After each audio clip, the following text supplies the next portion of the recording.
Good afternoon, dear colleagues, friends, distinguished guests. Today, we open an international seminar on countering human trafficking and associated money laundering in Latvia that we are hosting together with United Nations University FAST project led by Mr. Daniel Telesklov, our good friend of ours. I would like to introduce or to start this seminar with introductory words from our Minister of Interiors, Ms. Maria Golubeva. Please, Minister, the floor is yours. Ladies and gentlemen, unfortunately I'm not able to attend in person today. Nevertheless, I'm extremely glad to address this seminar on countering human trafficking and associated money laundering in Latvia. Indeed, this is a challenge of extraordinary proportions. Every year globally, more than 30 billion euros are earned by criminals running human trafficking networks. 2.4 million people suffer the misery of this humiliating and degrading crime. Human trafficking is also an issue of economic and social development. However, this crime is not simply the symptom of a fragile or poor country. It occurs in every region, irrespective of the size of the GDP. No country is capable of combating this transnational threat on its own. We must also raise awareness of this issue at the national and international levels. Around 7 individuals every hour are trafficked for the purpose of sexual exploitation in Europe alone.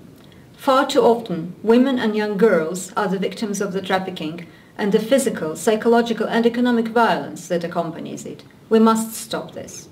This means working with criminal justice institutions to promote sensitivity and understanding of violent crime and how it targets vulnerable people. It is essential to raise awareness among the general population as well as other allies, such as the private sector. A comprehensive approach must address the supply and demand side of human trafficking, increase the cost and risk to traffickers, while reducing the profit generated as a result of this crime. Victim protection and upholding the rights of victims should be at the center of every investigation. These activities must be based on strong political commitment. I highly appreciate the activities of Financial Investigation Unit and your task in deepening our understanding and knowledge of this very important challenge. I wish you all a very successful seminar. For very relevant introductory words. I would like to start this seminar with the opening speech from FIU Latvia and explanation why we decided to organize such an event together with United Nations University and FAST project. Corruption, tax evasion, smuggling of excise goods and narcotic substances, fraud on large scale. These are the predicate offenses clearly identified in the NRA and therefore set as the priorities of FIU Latvia when it comes to analyzing associated money laundering cases. Although at the first glance it could be difficult for some to see where in these priorities lies the fight against trafficking of human beings and associated money laundering. The shadow economy is part of the business model of labor exploitation and human trafficking, and also vice versa. Labor exploitation can be part of the shadow economy. It is not often easy to draw a line between human trafficking and labor exploitation and tax crimes, such as paying a salary in cash, or better known in Latvia as envelope salary. Human trafficking is a very serious crime itself, but the trafficking or movement of human beings is rarely the end goal for the perpetrators. Once the act of human trafficking movement is completed, it leads to the further crimes like enslavement, sexual violence, physical violence, and among other forms of abuse, which also fall under the definition of trafficking of human beings. The fact that these crimes are not only beneficial for the perpetrators in terms of financial benefit, which is the primary motivation for the commission of such crimes, they are also violent crimes. This reason brings these type of offenses higher in the priority list of FIU Latvia. Despite the fact that human trafficking is by general public perceived as the problem only seen in the history books, trafficking of human beings, and especially labor trafficking, is a relatively new phenomenon for Latvia, and its first victims were detected in 2018, according to the National Plan of Prevention of Trafficking of Human Beings for 2021-2023. From being a victim and transit country for trafficking of human beings, Latvia has become a destination country with foreigners being exploited in Latvia. It is an obligation of the financial sector, FIU, police, and the other LEAs for each separately, but more importantly, for all together to identify suspicious money flows and report suspicious transaction reports, to analyze and investigate this information. In addition to the FIU, the police, tax and other law enforcement authorities, even the occupational health and safety authorities can identify cases that include indications of trafficking of human beings. Therefore, all relevant institutions should set in a policy level, as well as in day-to-day planning level, trafficking of human beings as a priority and to pursue it accordingly. Victims of trafficking of human beings do not have a possibility to come forward with applications or whistleblowing reports. For this reason, it is very important to raise awareness of trafficking of human beings among the authorities and other stakeholders. Hence, today's conference brings together the high-level experts, policymakers, professionals from around the world and locally to combine forces in the crucial fight against trafficking of human beings. I would like thanks all to the speakers that will be participating in this conference and will be providing us with valuable expert opinions. But first of all, I would like to thank Mr. Daniel Telesklav, who is here today with us, traveled from New York to Latvia for the second time already, and will be providing us the expert opinion on how to fight trafficking of human beings and associated money laundering. So Daniel, the floor is yours, please. Thank you so much, Minister Golubeva, Director's Note, dear Ilse, pleasure to be here, and thanks for the support that the Latvian authorities are giving us for this roundtable. This is actually the first roundtable we're having in Europe on the subject matter with financial institutions. Certainly not going to be the last, but thanks to all your great support you have been providing us, not only on the organization of the event, but more importantly on substance. We have already learned a lot from your strategic analysis in the matter, and you're setting an excellent example of what FIUs can do in that regard too. So I will make a brief introduction of what the initiative is about. It's also referred to as the Liechtenstein Initiative, because Liechtenstein was the first donor of the program. I think we don't have to spend too much time on the first slide, which is more about me. I mean, some of you may know me. I had a role in several international organizations. I'm working on money laundering and terrorist financing for the last 25 or 30 years.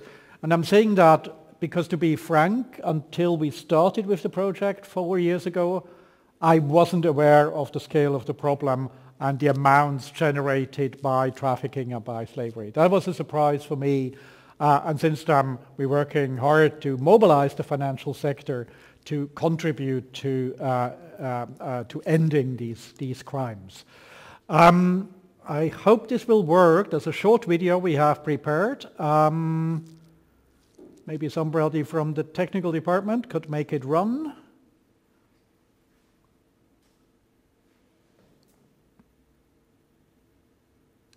Okay, no, it doesn't matter. We can send the link to the participants on a short video.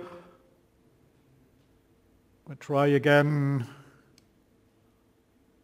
Yeah, no worries. Let me start with some numbers. To start with, just to describe the scale of the issue. Today, or in 2016, was the last global report on slavery. And it was estimated that the number of people in modern slavery is over 40 million people. That's actually more than in the 19th century, at the time where we thought that slavery is illegal, where slavery was abolished legally, but as we can see from this number, this has not been implemented. Even more worrying, probably for the audience that we're speaking to, is the fact that these crimes generate annual earnings of over $150 billion. And this makes this form of crime the #1 profitable activity of criminal organizations. And I think that's not really the understanding we have before we dived into the subject matter. The United Nations members have committed to end modern slavery by 2030. This was a commitment given in the framework of the Sustainable Development Goals. But this would mean that we would have to remove 10,000 people per day from that situation. And we're far off track. We are not doing well. For us, the first lesson we learned in the process is that the current instruments, which are very much criminal justice instruments, are insufficient to achieve the goal. And as it is the case for many other sustainable development goals, like climate change, we have to bring in the private sector. And in that regard, the financial sector has a huge leverage. And we see more and more support from the financial sector to contribute to this goal, which is in itself a major human rights violation too. So just quickly on terminology, so when we speak about modern slavery, that would include forced labor, the worst forms of child labor, and what we commonly understand as human trafficking, which includes sex trafficking. And very often these forms are actually intertwined. So this is the global snapshot on prevalence of modern slavery. You can see here it's predominantly prevalent in Asia and in Africa, but no part of the world is immune. There are victims of trafficking and forced labor in every country in the world. Of course, it's a hidden crime, so the numbers are estimates, they are not exact. And what we know is that different industries are concerned.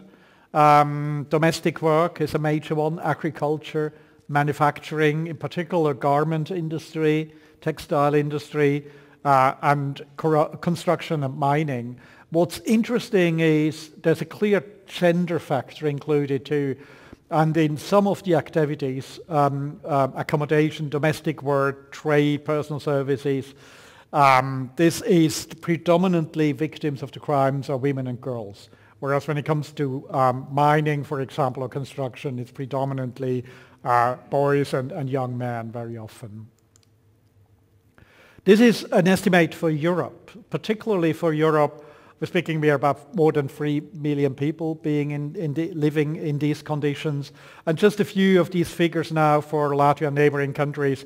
This is not something that is happening far away. This is something in front of us. And society to some degree has turned a blind eye on it. But this is a very, very real issue in most of our countries, even in those countries that have, like in the Baltic countries, high levels of governance. So when we did our research in the beginning of the program, we have identified 3 connections that the financial sector has with slavery and trafficking. Quite obviously, and that's the main theme of today, it handles the proceeds of crime. You can't hide $150 billion a year without at least to some degree launder proceeds of crime through the financial sector. But also, and equally important, we work with the financial sector to better understand the risks relating to lending and investment. Quite obviously, the financial sector often unintentionally lends to and invests in businesses that are relying on these crimes for cost reduction and for profit. And in that regard, we call on the financial sector to better identify risks in their lending and investment policies and mitigate these risks accordingly. But also a third connection, and I think this is to some degree related also to the anti-money laundering agenda, is financial exclusion. The more vulnerable populations are excluded financially, the more actually that amplifies and contributes to vulnerability. So it's an important part of our program is also to ensure that vulnerable populations have access to financial services to protect them from organized crime again, from debt bondage, is very often the starting point into this misery. Speaking to a dedicated audience of financial crime compliance experts, Maybe also worth mentioning that there is linked anecdotal evidence is going to be stronger and stronger, that there are also links to terrorist financing in that regard. Just a recent newspaper article that I stumbled upon from late last year where in Spain a head of a human trafficking organization was arrested who was also involved in migrant smuggling, which was in itself then again be connected with terrorist financing. So it's something important to be taken into consideration. So we concluded our research about 2 years ago. We came up with the blueprint, came up with 30 recommendations how to implement, and thanks to our donors here, the Netherlands, Norway, Liechtenstein, Australia, Luxembourg, and a number of private sector donors, we are now able also to contribute to the implementation of our own recommendations. So we are now a team of about 10 experts working in New York. With me is Simon Zauk, who will be then the moderator for the remaining sessions, who worked with the Swiss FIU before, and we are assisting financial institutions in the implementation of the recommendations. And if any of you is interested to work with us, you will see the email addresses at the end of the presentation. Feel free to contact us. The research has been very practical one. So we came up with a number of tools that we provide to financial institutions to use practically. There's just a list of a few of them. I can't go into detail with all of them. You'll find more information on our website. But maybe there's one tool that you are already familiar with, and that's a joint project with ACAMS. Ilse, you know ACAMS very well, an international organization of compliance officers. And jointly with ACAMS, we have come up with an online training certificate program. It's free for use. It was important for us that you don't have to pay for it. I don't think you have to become a member of ACAMS. Take the course. You will learn a lot what we are discussing this afternoon, but also beyond that. Over 14,000 people worldwide have already taken the course, and we're very happy with these figures. Seems to be something, the feedback we receive on that is excellent. Also, we make reference to important work of other organizations. We have worked with the OSCE, who will also speak later on, who has a leading role on the issue in Europe and beyond. They have come up with a compendium of resources and a guide to financial investigations, which I think is really worth reading. The report also contains a large number of red flag indicators, and we will work today. We have already worked with the FIU Latvia and will present some of the findings in presenting you indicators that we believe are specific to the situation in which financial institutions are in that part of the world. So breaking down and customizing these indicators was something we are going to present you and offer you today. This topic has also found key interest in major international organizations. The FATF has done an important study a few years ago on financial flows from human trafficking. Just recently, the Northern African Arabic regional organization of the FATF has come up with a report. So this is continue to be very high on the agenda, and certainly also on the agenda of nations, not only of international organizations, but also countries are more and more looking into that. And I'll bring you just one example of many. It's an advisory that the US Treasury has issued a few months ago on risks and considerations for businesses with exposure to entities engaged in forced labor in China.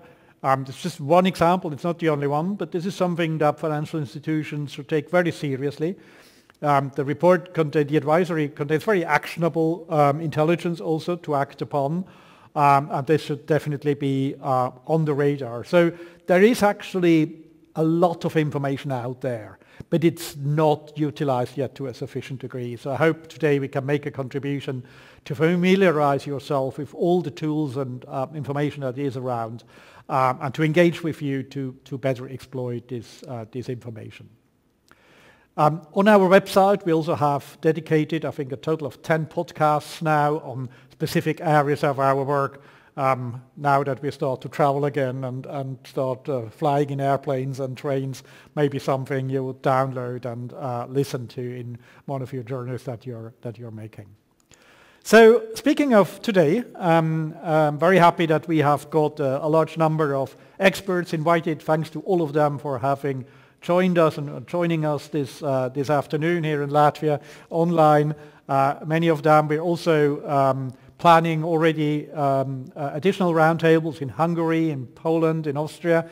And if any country is interested to work with us in that regard that is listening today, we're of course open to do that. So what do we want to do today and what do we want to achieve? First of all, we want to raise awareness on the predicate offence. We also, and that's particularly important in our program, we want to learn from the unique experience of survivors. In anti-money laundering, we very often have conversations with the private sector, with authorities, a little bit with the academia, a tiny little bit with media, but we hardly ever include victims of the crime. And it should be all about them.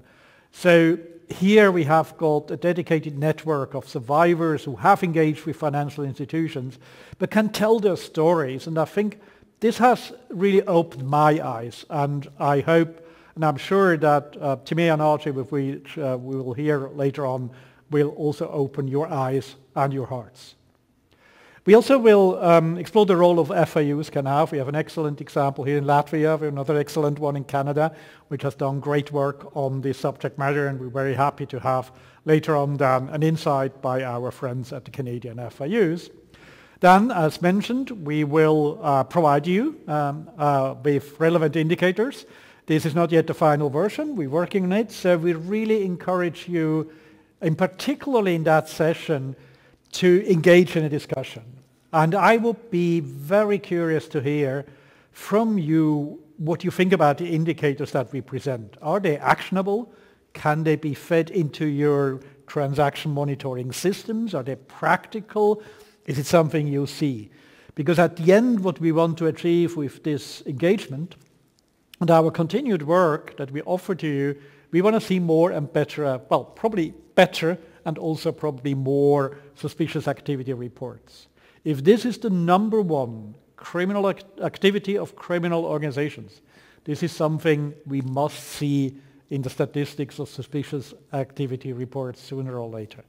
There is a discrepancy that is worrying at the moment and does certainly not do yet justice to victims of the crime. So we will continue to work with the FIUs. I hope we can also work with Latvia on monitoring whether this has made a contribution at this workshop today and further work.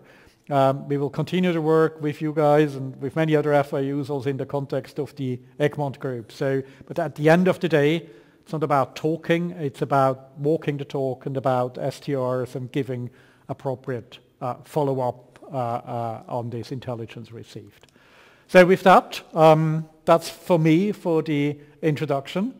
I now have the pleasure to hand back to Ilse, again thanking you so much for the support you've given us, but also for your ability to show us what human trafficking means in Latvia. While Ilse is presenting these initial findings, I will swap seat with my colleague Simon, who will be down on this chair, and I will be back towards the end. Thank you so much. Thank you, Daniel, for this really relevant speech and explanation why the subject matter is so important to us and why we were so happy that you agreed to cooperate with us and to host this event together with FIU Latvia. If I may ask you one question which appears immediately when you explain the goals of today's meeting and or workshop. What is your idea of where do you want to be in 5 years period with this initiative? Is there some particular goal that you want to achieve, some KPI that you set for yourself? Well, on this first work stream that we have, it's actually the fourth, but one of the work streams we have is anti-money laundering.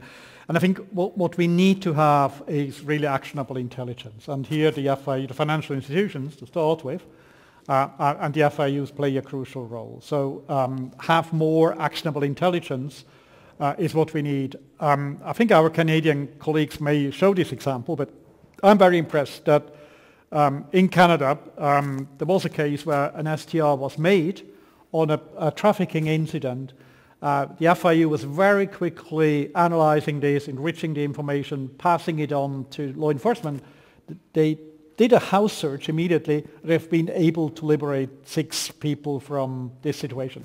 This is what we are doing. Sometimes we fail to understand what impact our work can have on the lives of people because we're far away from the misery of which people are. Mm-hmm. But these are examples of what actually intelligence means if it is actionable and if it is processed. So certainly we would hope to see more of these cases and demonstrate the power of financial intelligence also.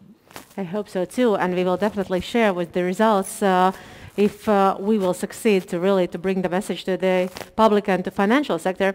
I have another question, and by the way, colleagues, if you haven't noticed that we have on your right corner of your screens, there is a Slido where you can ask the questions, and somebody already used that opportunity, and therefore I will read the question that is put there.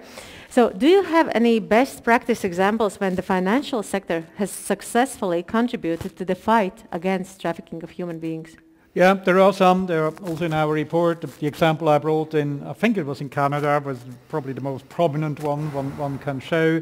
But in many countries, in most countries actually where human trafficking and forced labor investigations have been successful, there was an element of financial investigation that were crucial to the process. So there are some, but given the scale of the problem, not a sufficient number yet. But there are some encouraging examples, but certainly hope we will see more in the future. I totally agree with you. And when I was thinking of our discussions some months ago when we started to think about this project, I think what is also very important, not only to think about the intelligence so that we can detect really the trafficking of human beings, but another angle of this was of particular interest to me. You said that it is so important for the banks, for financial institutions to understand that also by providing loans to the companies that look suspicious to them, but they still kind of like choose the way of filling full blindness or some kind of other approach, we are hurting the victims. We are hurting the society. Maybe you can elaborate a bit on this. Yep. Let me give you 2 examples how the financial sector can contribute in that activity. Let's imagine a purely hypothetical situation that somewhere in the world a major tournament, a sports tournament will be organized that happens every 4 years. Let's imagine that the banks who have provided the loans for the construction of the stadiums in which these sports events would be held. Let's imagine they had included a clause in their contracts that would allow for independent organizations to do checks, labor inspections on the construction sites. Probably we would have avoided to see forced labor on that because the consequence of not meeting the expectations of these clauses would be that the banks could, ask the money back or a higher interest rate. So in that case, it would have been, it didn't happen unfortunately, but it would have been a way how to leverage the power of finance. Another example, insurance industry. We talk very little about insurance, unfortunately, in anti-money laundering, I believe. Mm-hmm. We should talk more about that. There are only a few insurance companies who provide coverage for large fleet of ship. And the shipping industry, the fishery industry, is very much at risk for slavery and for forced labor. And there's very encouraging examples in the UK happening where some of these providers of insurance coverage and some of the agents actually included clauses in the contract where an insurance company does not pay if a ship gets lost and there were incidents of forced labor on that ship, that the insurance company would not pay for the loss of the ship.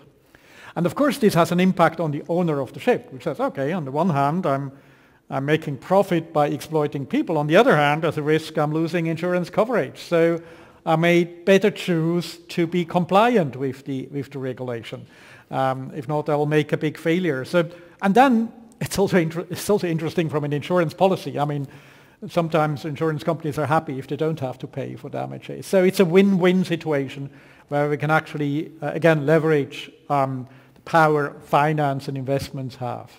So are you suggesting that we basically have to think about some innovative ways how to really approach this problem, that we should not think only about the detecting of money or suspicious financial flows, but also about inventing some new rules, new clauses into agreements, be more aware of potential violations when concluding agreements with potential loan takers, companies that would like to receive some support from banks?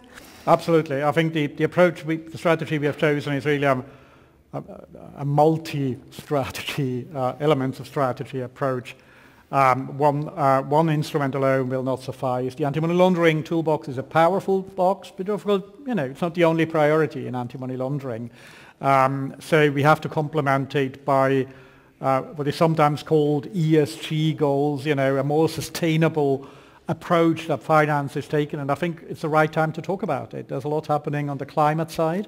It's about time that the financial industry would also be concerned about social coherence. I mean, you can provide financial services in a world that is breaking apart, both on climate change but also on these more social topics. If we see increased injustice and equity is not guaranteed or not achievable anymore, this world is going to be a different planet, and it's hard to provide financial services to an unstable world. Do you see that there is a potential for collaboration, more intense collaboration, say public-private partnerships to really to address the problem, to fight the crime? Absolutely so. We will have an excellent example this afternoon by a colleague from Commerzbank who's working, giving good examples in Germany of including that in the existing public-private partnerships. I'm very much looking forward to hearing that. So I think that we come back to the issues that we discussed yesterday. We had a totally different subject matter, which was on the autonomy and operational independence and independence of FIUs. But there were also three subject matters mentioned and indicated as the way forward, which is collaboration, innovation, and definitely strategic analysis. With this, I think I can take the floor and start to explain what we have achieved as FIU Latvia in relation to strategic analysis of trafficking of human beings. And of course, I would like to express my gratitude for you and for your colleagues that not only allowed us to really to focus on this issue, but really to broaden up our views on this, because initially when we started to discuss how we can cooperate, I think it was a bit narrower kind of like view on the problem. But right now, when we drafted a paper, very initial paper on indicators of trafficking of human beings, forced labor and associated money laundering, we see that there's a huge field for us to work further, and I truly look forward for our cooperation in the future. So thank you, Daniel. And if I may ask you to provide me with this clicker. Thank you, thank you. Okay, then right now, if I may ask my colleagues to put on the presentation where FIU's Latvia strategic analysis on modern slavery has been described. And we titled this presentation as The Dark Side of the Shadow Economy. Why shadow economy? As I explained already in my opening speech, FIU Latvia has some kind of umbrella theme this year, reducing shadow economy, and we try to do that. We try to achieve this goal by focusing on organized criminal groups that are involved in facilitation of shadow economy, of tax crime, of money laundering. And we are focusing right now in parallel to the last year's theme, which was on combating corruption, with different tools, and we really are happy that we can collaborate with the UN University and FAST project. We are happy that we can receive such a collaborative helping hand from our law enforcement agencies. And with their help, and at the same time with the help of private sector, we've been able to really to identify which fields or which angles we should cover in the future. So I will start with the very introductory words where already Daniel described why it is so important for us to really to concentrate on the modern slavery and not to forget that trafficking of human beings is one of the most important crimes here in globally, and also of course it becomes more and more important in Latvia. As already explained, from being a victim and transit country for trafficking of human beings, Latvia has become a destination country where the foreigners are exploited. And up to recently, the detection of trafficking of human beings was based on identification of its victims. But with this project, with this workshop that we are having right now, we are preparing the guidelines aimed at increasing the awareness and understanding of trafficking of human beings in the financial sector of Latvia. And we truly look forward to receiving more and more suspicious transaction reports, as well as to have a more engaged atmosphere working together in our public-private partnership that has been established already 4 years ago, and that is led by FIU Latvia, but where the private sector, and in particular financial institutions, are participating very actively. So on the regulation side here in Latvia, of course, Latvia is a state party to all major international conventions for combating of trafficking of human beings. And also Latvia has criminalized trafficking of human beings by introducing into its criminal law section 154, paragraph 1 and 154, paragraph 2, where the punishment for trafficking of human beings is explained and regulated, and also explanation or meaning of human trafficking in accordance with international commitments is also explained. I will not read out the section 154, paragraph 2 on meaning of human trafficking, but what is very important here is to mention the part 4 in this section 154, part 2, where it is stated that within the meaning of this particular clause, we should always talk about the vulnerability of victims, and it's very detailedly explained that vulnerability means using the circumstances when a person doesn't have any other actual or acceptable choice only to submit to exploitation. This is very important to understand and very important to remember every time we, as our financial sector, dedicates its resource or provides its loans to the potentially companies that are victimizing somebody, or when detecting suspicious transactions and reporting them to FIU.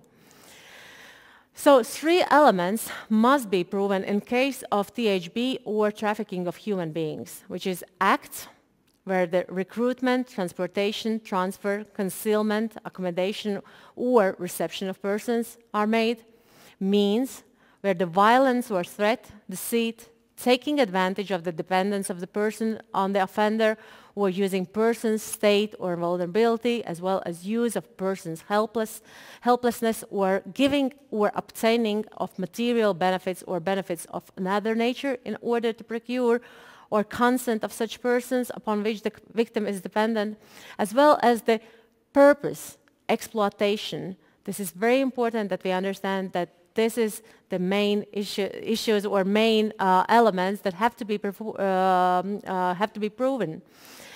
Exception, according to Latvian law, is in the cases of minors where only 2 elements have to be proven: act and purpose. If we talk about the trends, and that is something that was performed, the strategic analysis performed by FIU Latvia, we see that number of formally identified victims of trafficking of human beings in Latvia are having different type of correlations in relation to forced labor, sexual exploitation, and other types of trafficking of human beings. If we see the lines there, the charts here, that the number of victims is not equal with the number of criminal proceedings initiated, as on average, the number of criminal proceedings initiated for THB doesn't exceed 10 per year, but the victims are much more than 10. The number of formally identified forced labor victims is increasing by 71% on average every year, or 1.7 times per year, which means that, as discussed earlier, the forced labor issue becomes more and more important here in Latvia. And local experts estimate that COVID restrictions and general social caution has led to a decrease in sexual exploitation. However, the same cannot be said for the labor exploitation. It was interesting to understand from the analysis of already existing criminal cases, as well as from the reports on suspicious transactions, that most common sectors include agriculture, forestry and fishing, as well as construction and manufacturing, where the labor exploitation most often occurs. It is also noticeable that it is low-paid, low-skilled, blue-collar positions that are forced to be employed as the victims by THB on THB issue. Other trends are that in the past 3-4 years, the balance of forced labor cases has shifted from mostly international cases to more and more local cases. And in the period of 2017 to 2021, the top destination countries for international cases of forced labor included UK, Germany, and Spain. However, the most common countries of origin of victims in local forced labor cases, besides Latvia, was Tajikistan, India, and Uzbekistan. A smaller number of people came from Russia and China. In general, CIS countries with significantly lower average and minimum wages, as well as already mentioned India, should be considered as the THB risk countries for origin or potential THB victims. The vulnerability of victims relates to the bad credit history, sometimes addiction, also lack of language skills, close to retirement, which is also a problematic issue, homeless persons, and some persons with mental illness. Indicators. We try to divide the indicators first by analyzing what kind of victims do we see out of those criminal cases that we analyzed and out of the suspicious transaction reports we received in FIU. So, first thing, a natural person who is working and receiving salary abroad, yet the cash withdrawals are made in Latvia. And this is very important to say that withdrawals are made not by the person who is receiving salary, but by third person, which means that basically the person, the victim, doesn't operate with the credit card or by any other means of payment so that he or she has given that credit card to somebody else. Another indicator on victim side is that one ATM is used for series of cash withdrawals from multiple cards owned by multiple persons. And again, withdrawals are made in this case by some third person, again somebody who has received, most probably illegally, the payment card of another person. The third indicator, a natural person is working abroad and afterwards receiving salary and transferring those funds to the third party, or withdraws them in a cash, and typical account activity would be daily expenditure, transfer to family members, covering liabilities, but nothing like this happens. In this case, you receive a salary and immediately transfer that to some other third person. Then, in relation to the victims, the fourth indicator is that a foreign natural person from THB risk countries, has indicated a significantly larger planned turnover in his KYC questionnaire than the actual incoming payment. And this would mean that possible victim might have been deceived in regards to the true amount of salary, which is, again, we speak about the defrauding of those victims, telling them that the salary will be much more higher, and then at the end of the day, the victim receives a much smaller amount of money to be paid to them. Then another indicator is that the third person assists a foreign natural person from THB risk countries in account opening, controls how the KYC questionnaires are filled, and assists in any other way, showing that the person who will receive salary and who will be exploited most probably cannot understand or properly answer the questions that are asked by a bank or some other financial institution. And then the sixth indicator on victim side is that a natural person regularly receives a travel allowances, and a Latvian minimal salary or a similar salary is paid to this person. In this case, it is possible that the person on paper, so to say, or formally is working for a Latvian company, but spends most of the time working in Western Europe, mostly in Scandinavia, for an inadequate salary. Possibly, we talk here in parallel to the THB also on tax evasion issues.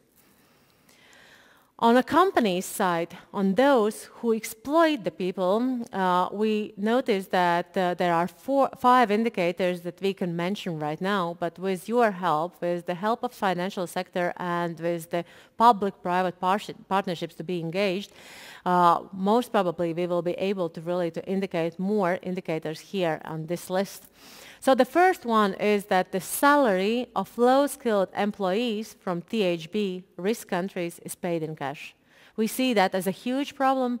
We would like to draw the attention of authorities that this is something that might need to be changed in order to really control and to regulate those sectors which are under the higher risk compared to others.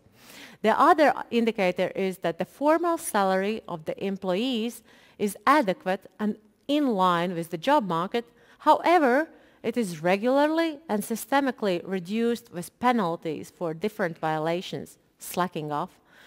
We noticed that this was one of the most prominent cases in Latvia, where the company, who was well known and operating not only in Latvian market but also providing goods or sending goods to foreign countries, is right now under the criminal investigation for this particular reason. So always reducing the salaries of employees for different violations, and the question were there is are those violations really the ones which received a proper attention of the company and then the proper addressment of the company. Then the third indicator is that recruitment agency operates only as an intermediary, doesn't conduct any type of economic activity on its own, and doesn't have any physical office. And the payment flow consists of incoming payments from foreign companies, while the outgoing payments are unusually low salaries and transfers to ultimate beneficial owners, third parties, or cash withdrawals. And then the nominal beneficial owner of the intermediary company is one of the workers or victims.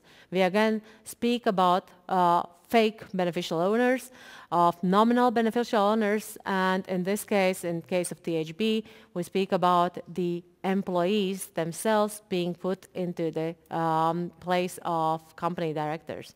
And then the fifth one is that the income and wealth of the ultimate beneficial owners and linked persons is disproportionate to other similar business owners. We noticed some of anecdotal evidence, and some of them were quite of,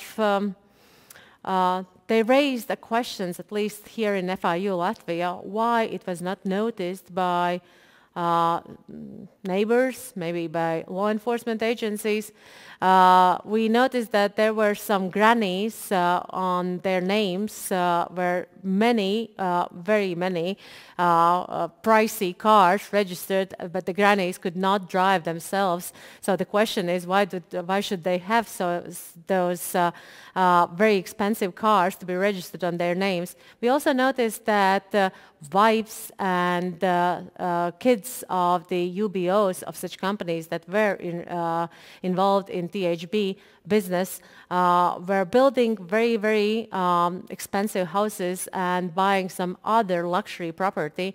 And nobody really took care about this. This is very worrying sign because, as Daniel explained, we are talking about modern slavery in this case.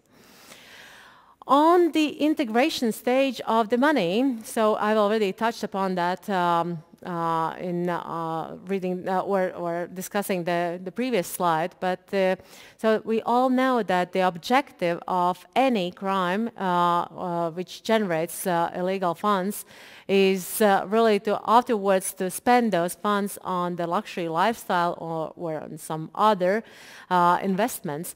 And when it comes to the money laundering techniques of THB, it is of course not different as from any other forms of organized crimes.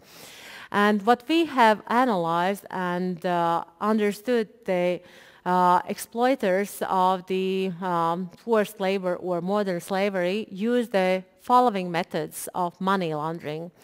Of course, as always, we saw that the company makes fictitious payments, for example, for legal services, for marketing services and some other services to foreign companies to extract funds from the company.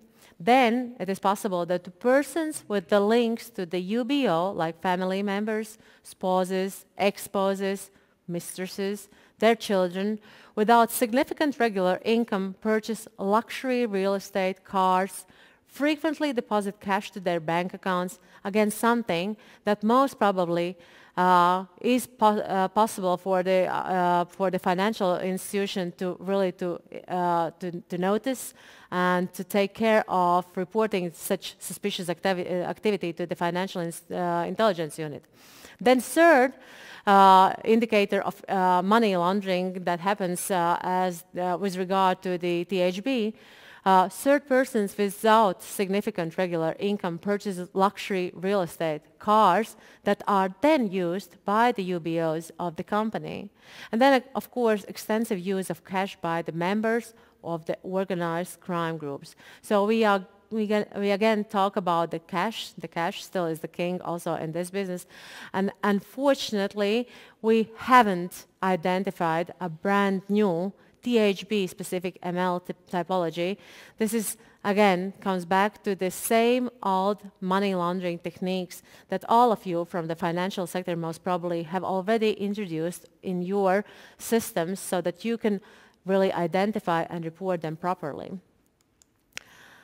We have analyzed also several cases, and one of them was so-called UK case, where in 2012 and 2015, the organized criminal group recruited low-income persons in Latvia, and we know at least 28 of them, for the purposes of forced labor in the UK. 9 persons were convicted for THB in UK, and courts in Latvia confiscated their illegal gains. What was important in this case in relation to the victims, victim passports were taken away by this organized criminal group. Victim bank cards also, where the salaries were debited, were taken away and used by the organized criminal group members to withdraw the cash or to pay for their everyday expenses or to buy flight tickets or to transfer to other recruited persons to the UK. Money transfers were also made to relatives in Latvia by using money service businesses. The property that has been recognized by the court in Latvia as the criminally acquired and then afterwards confiscated were vehicle Hummer H3 that belonged to a member of the organized criminal group, but registered on the name of a relative of a member of this group. Then another property was real estate in Jurmo, which was registered again on the same relative, which was the member of organized criminal group. And then another apartment was registered on the name of the same relative, again, the member of the organized criminal group. Which means that not only financial sector, but also land books, some other authorities, if they would put a particular attention on those suspicious activities going on there, would be able to identify and then report suspicious transactions to us. Another case that we analyzed, where we know that there is already a court case and already the judgment in the court case, was another UK case where in 2013-2017, organized criminal groups recruited at least 130 persons in Latvia for the purposes, again, of forced labor in construction sector in Germany in this case. And Latvian citizens, together with German citizens, recruited Latvian citizens, as I said, for construction works in Germany. And 16 Latvian companies or CIAs with nominees, directors, were established in Latvia for that purpose. The payment cards of the established companies and the internet bank were used by the members of organized criminal groups to make the payments and withdraw cash from the account. And then only part of salary, which were less than the minimum wage in Germany, were transferred to victims but the rest was regularly withdrawn in cash or used for fictitious loans. Approximately 1.3 million euros was transferred to the company accounts from foreign, in this case German companies and individuals. And court concluded that at least 672,000 euros originated from the crime of THB. So what happened with the property that has been acquired by those illicit or illegal means? So in 2006, person had purchased a real estate in the value of 113,000 euros and later took a mortgage loan. The person repaid the loan to the bank from the funds obtained from THB. In 2014, person purchased an apartment in Riga in the value of 36,000 euros. And at the same year, he purchased a Mercedes-Benz vehicle. In 2016, person leased this vehicle, another vehicle, and fulfilling the obligation of the agreement, made a payment in the amount of 7,000 euros and monthly payments from the funds received from THB. And cash in the amount of 15,000 euros, which was found during the search. So all of these assets that were listed here in this slide were confiscated by the court in Latvia. So these were two of the cases that we analyzed in order to show you what kind of indicators you can see there by analyzing your activities of your clients. And definitely, as I already told you, I look forward for our very, very strong and tight cooperation between us, Financial Intelligence Unit, by law enforcement, and of course by you, representatives of private sector. I look forward for the questions, and I look forward for your calls when you will be raising them in order to get an understanding of how to implement better systems and in order to report us more often that it happened since till then. So thank you for your attention, and maybe there are some questions. Simon, you are here. Thank you very much, dear Ilse, for this very insightful and tangible presentation. Dear participants, my name is Simon Zaug. I am the AML expert of the FAST initiative within the UN University Center for Policy Research in New York. And I will be moderating the next presentations. But first of all, I would like to remind you that you got Slido function on the top right corner of your screen. So use this function in order to ask your questions to the head of the Latvian FIU, and I see that we already got some questions, and I think we got also time to ask them. So the first question is, has the Latvian FIU been involved in THB money laundering cases? Yes, that's a very important question, and I'm particularly proud of my colleagues and our FIU. For the last few years, but mostly last year, we were involved in several cases where we assisted law enforcement agencies by freezing the funds of those companies, of those perpetrators that were involved in exploitation of human beings. So we were able really to identify the funds and then to freeze them, but I need to say that that was with the particular help of the financial sector that was very willing to cooperate and seeing that as a true problem where we can all invest our time, understanding, our capacity building activities in order to really to freeze the funds and then to transfer those that information to the law enforcement so that they can really stop the criminal organized groups that are exploiting people. So you just mentioned the important role of the financial sector. Maybe talking of STRs, a special transaction report, there's another question regarding STRs. And the question is if the STRs could be linked to THB, but also be linked to tax or other crimes, how to best choose the possible predicate offense when submitting this STR? I think this is something where we always answer to the bank that if you have some doubts which one to choose, better please call us and we will try to understand it jointly. Of course, it is not so important which predicate offense has been chosen by the bank itself if they want to report, because it is more important really to receive a report and then we will decide on a predicate offense. Not so important that the bank chooses the right kind of like tick the box. So in this case, it is, as it was shown by the examples and by the analysis performed by FIU Latvia, that THB very often goes hand in hand with the tax evasion.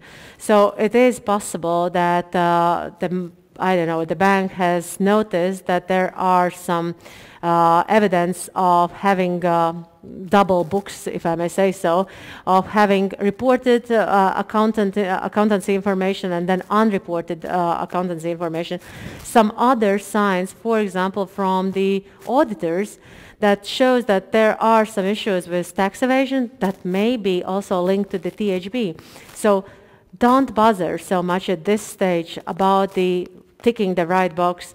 It's better to call us and to cooperate jointly so that we all understand what is the scale of the issue and where exactly we should dig further, and not so much about the right box to be ticked.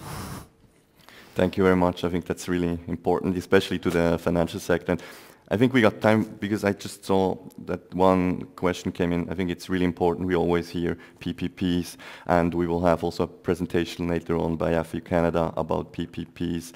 So this question is, how can PPP help prevent trafficking in human beings? I think the same as this with other crimes. I think one of the things that we want to kind of like to bring to or to raise this awareness of importance of PPPs is that just by working together, we see the broader picture. And of course, in this case, sometimes from the law enforcement side, it is very, very kind of like they know that there are some organized criminal groups. Banks not always can understand that one or another person who is their client is involved in such organized criminal group. And as we noticed also from the presentation I gave just minutes ago, sometimes these are very prominent companies involved in such business. So in this case, I think by working together, by sharing the intelligence information that comes from us, or by sharing some law enforcement information that that law enforcement agencies here in Latvia, at least, where we have very, very intense cooperation between ourselves, they are willing to share. So it's just broadening our our views on the scale.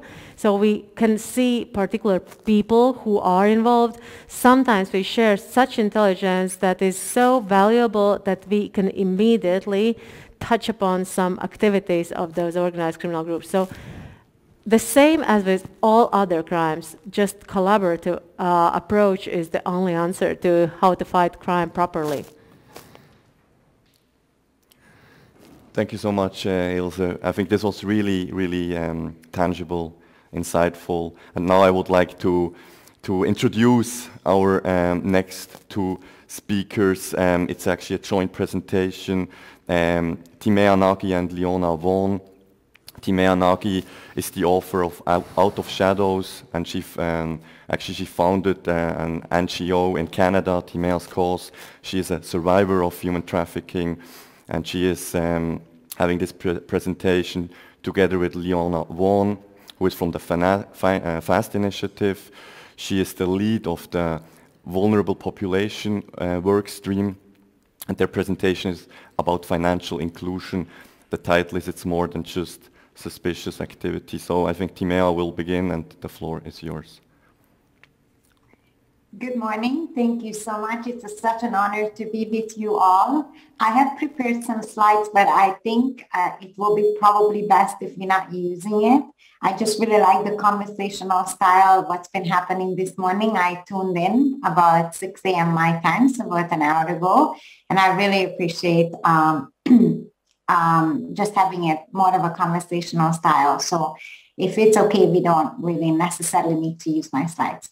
But it is an honor to be here, and I just wish we could have traveled there. I see a colleague of mine already in the queue, Barry McKillop from the Canadian FinTrack, and we were just talking a little bit how wonderful it would have been if we could have been there. I'm not much of a traveler, but it would have been amazing to have these conversations in person. Nonetheless, it is always just an honor to be able to be a part of these roundtable discussions, especially for me because I am a survivor of human trafficking, and my story happened 20 years ago. And honestly, if you would have told me 20 years ago that 20 years from now on, there will be conversations in the big bank industries and sectors about how to stop human trafficking, I probably wouldn't believe you at all. And but at the same time, at the time, there was no such a law as human trafficking. At the same time, back in 1998, 1997, nobody recognized this as a crime yet. So that kind of created a lot of trauma for my generation of survivors, which means at the time, we were no ones. We were just a ghost of society. Bad things happened to us. It was unfortunate, but that thing that happened to us kind of followed us for the rest of our lives. So I just want to give a few minutes to talk about, what happens to survival or a human being when they go through this crime, so that you can kind of make a heartfelt connection to this as you start investigating or you investigating these crimes.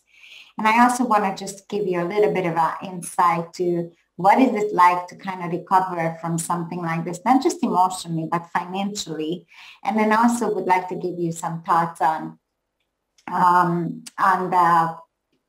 the money float.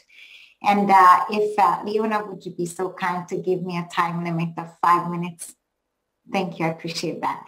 So the short of it is I was living in Hungary. I was a young, very young girl. Well, not very young, but I was turning 21, but I did have a very traumatic childhood. And we got into a financial crisis. And I decided to come to Canada because there was a job offer in the newspaper, and this job offer allowed us to potentially get us out of debt. So I didn't speak English. I didn't know anybody. I signed up with an agency. And next thing you know, I was in Canada within 2 weeks after meeting my agency in Hungary. And ideally, I was supposed to work as a nanny or working in a nightclub, potentially as a dancer, but I've never thought that they actually meant stripping. So I was actually turned into a sex worker within 6 hours of my arrival to Canada. I was taken to a small club outside of Toronto. I didn't know what I was. I didn't speak the language. It was a huge culture shock. I was really far away from home. And the very first night in the club, I was broken in, so to speak, by the club owners. It was a situation where there was about 135 Eastern European girls that were exactly in my shoes. We were in the same situation. We all had handlers. We all lived in the motels. We weren't allowed to leave the motels or the clubs. We worked 20 hours a day, 20 to 21 hours a day. We weren't allowed to sleep much. We were physically assaulted, sexually assaulted. And basically, the best way to describe it is we turned into like zombies. I felt like I no longer exist. I felt like I speak, but no one can hear me. And it literally, like there's an expression, giving voice to the voiceless. It's such a great expression because honestly, I felt like that my entire personality, myself, who I was, my soul was stolen from me.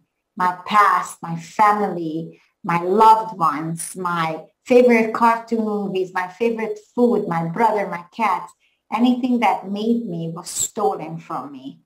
And I didn't get it back ever. I never got my family back. I never got my cat back. I never got my old identity back. I was forced to start a new life in a new country with no family, no friends, no language, even after I escaped.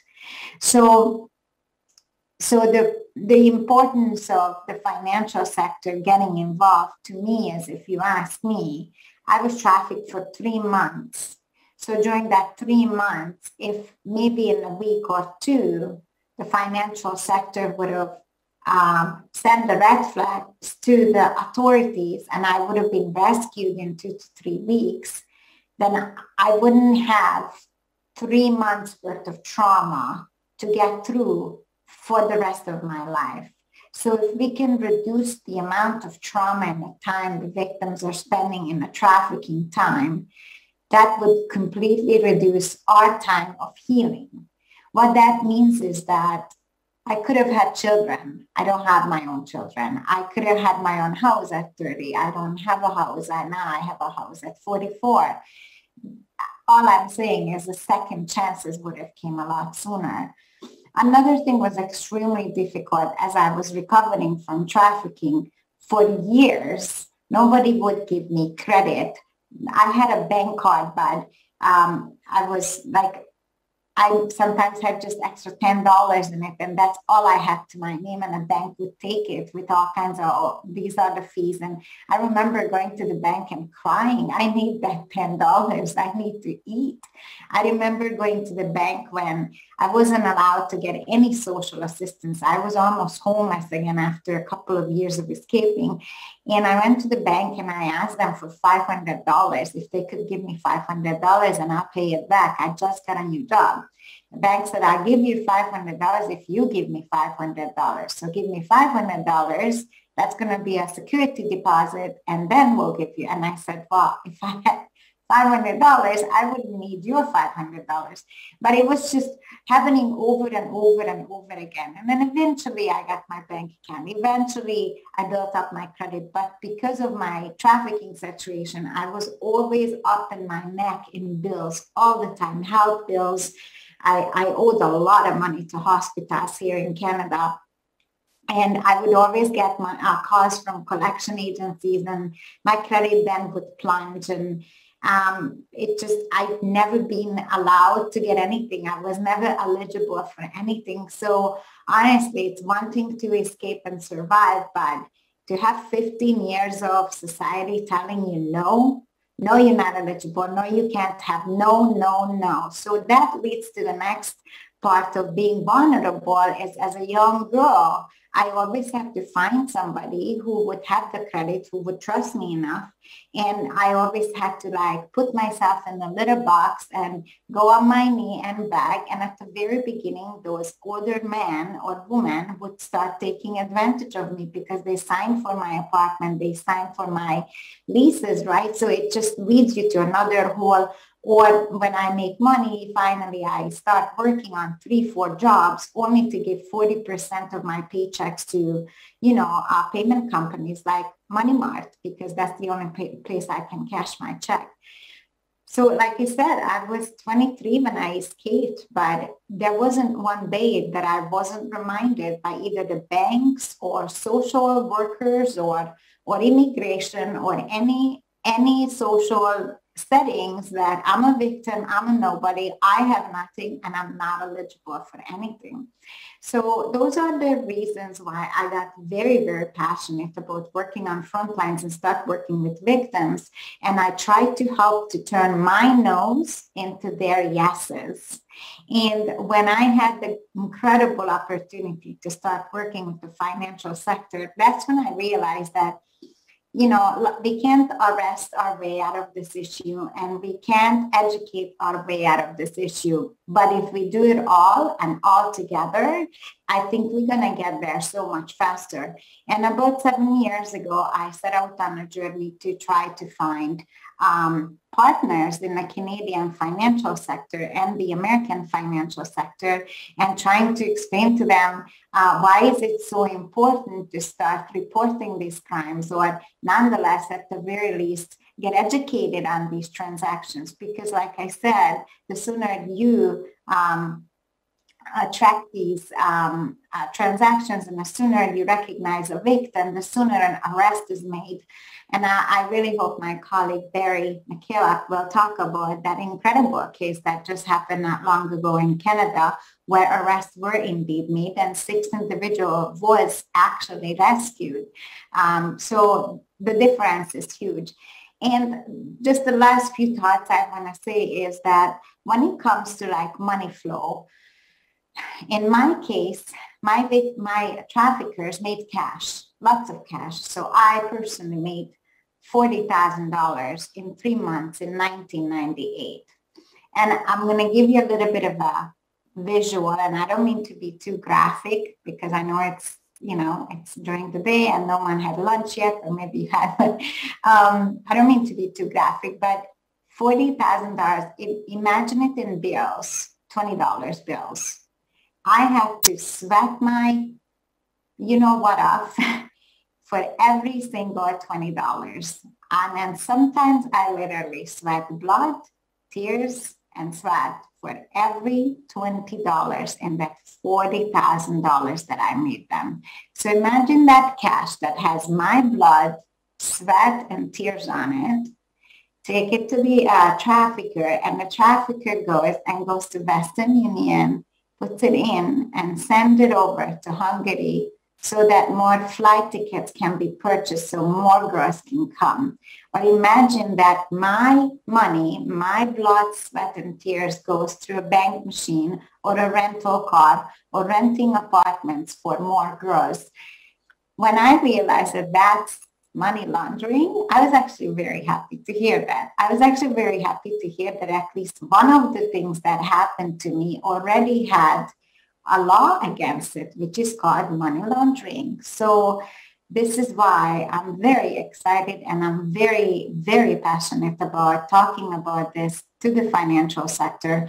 I was honored to be asked 3 years ago to join FAST Initiative, which is when it was explained to me that we're going to go and we're going to unite the financial sector around the world and talk about human trafficking. And I was like, woohoo, where do I sign up? And here we are 3 years later. Not only we have done 1 million incredible events, I already see the ramifications in a positive way.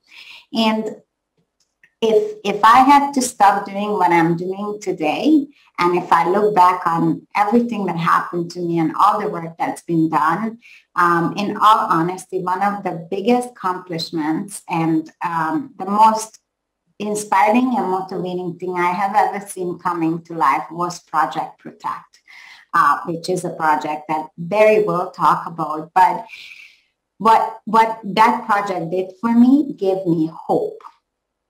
Give me hope that there are people in every single sector, especially in the financial sector, where they actually heard us and they wanted to do something about this issue. Not only they just heard us and they wanted to do something, they actually went from 0 to 100 and they became a leader. So I'm so extremely excited to hear how Barry is going to explain the project. But from a survival's perspective, I just want to thank you all very, very much for wanting to learn about this issue, for wanting to mobilize your community. And I know that the world is in a very, very weird place. I know that we have a lot of other issues and a lot of other big problems going on. And for you to put human trafficking back on the conversation table, that means a lot to me. And I don't want to say on behalf of all survivors, because I don't even know if they like me that much, but on behalf of the survivors that I know that appreciate that I do this, I just want to say thank you so much. And I will be more than happy to take any questions later when we have some time. And I would like to pass the screen on to Leona. Thank you so much. Many thanks, Tamaya. It's always very difficult to follow you. Always speak with such passion and give people, a very generous insight into your experiences. Good day, everyone. My name is Dr. Leona Vaughan. As Simon said, I'm the Vulnerable Populations Lead in the FAST initiative. I've worked alongside Tamaya since September last year. My background as an academic, I have extensively researched risk, prevention, safeguarding, especially in international development contexts and in relation to modern slavery and human trafficking. But prior to my academic career, I worked in criminal justice for over 10 years in the UK. So picking up on some of the issues that Tamaya has mentioned in her presentation, in this part of the talk, I'm going to cover not only FAST's vulnerable population work, but just try to explain how it relates to financial inclusion and then indicate to you all how I think this links to your work on financial intelligence with regards to anti-money laundering in particular. So FAST defines vulnerable populations in our work as encompassing the 3 key demographic groups of victims of modern slavery and human trafficking, survivors of modern slavery and human trafficking, but also populations who are made vulnerable by poverty, inequality, and other structural, socio-political and environmental factors to experiencing the risk of experiencing modern slavery and human trafficking. So how does that link with financial inclusion? Well, 31% of the world's adult population is unbanked. So there we have a vulnerable population of over 1.7 billion people on the planet with no access to formal financial institutions such as banks and lenders.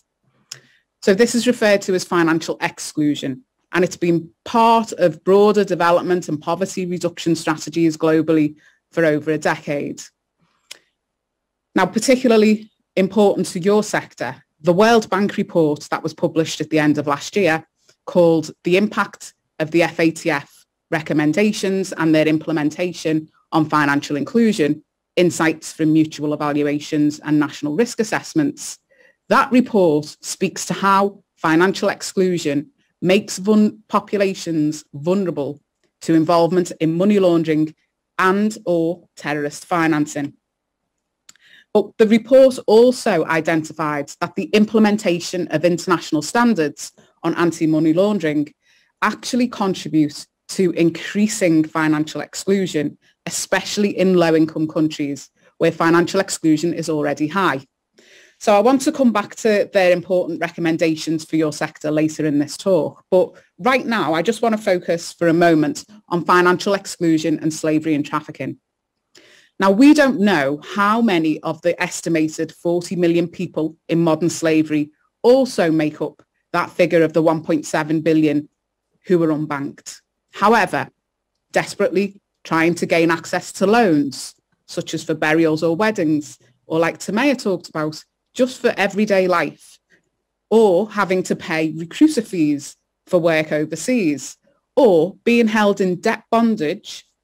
These are very common features of survivor stories that we hear through research.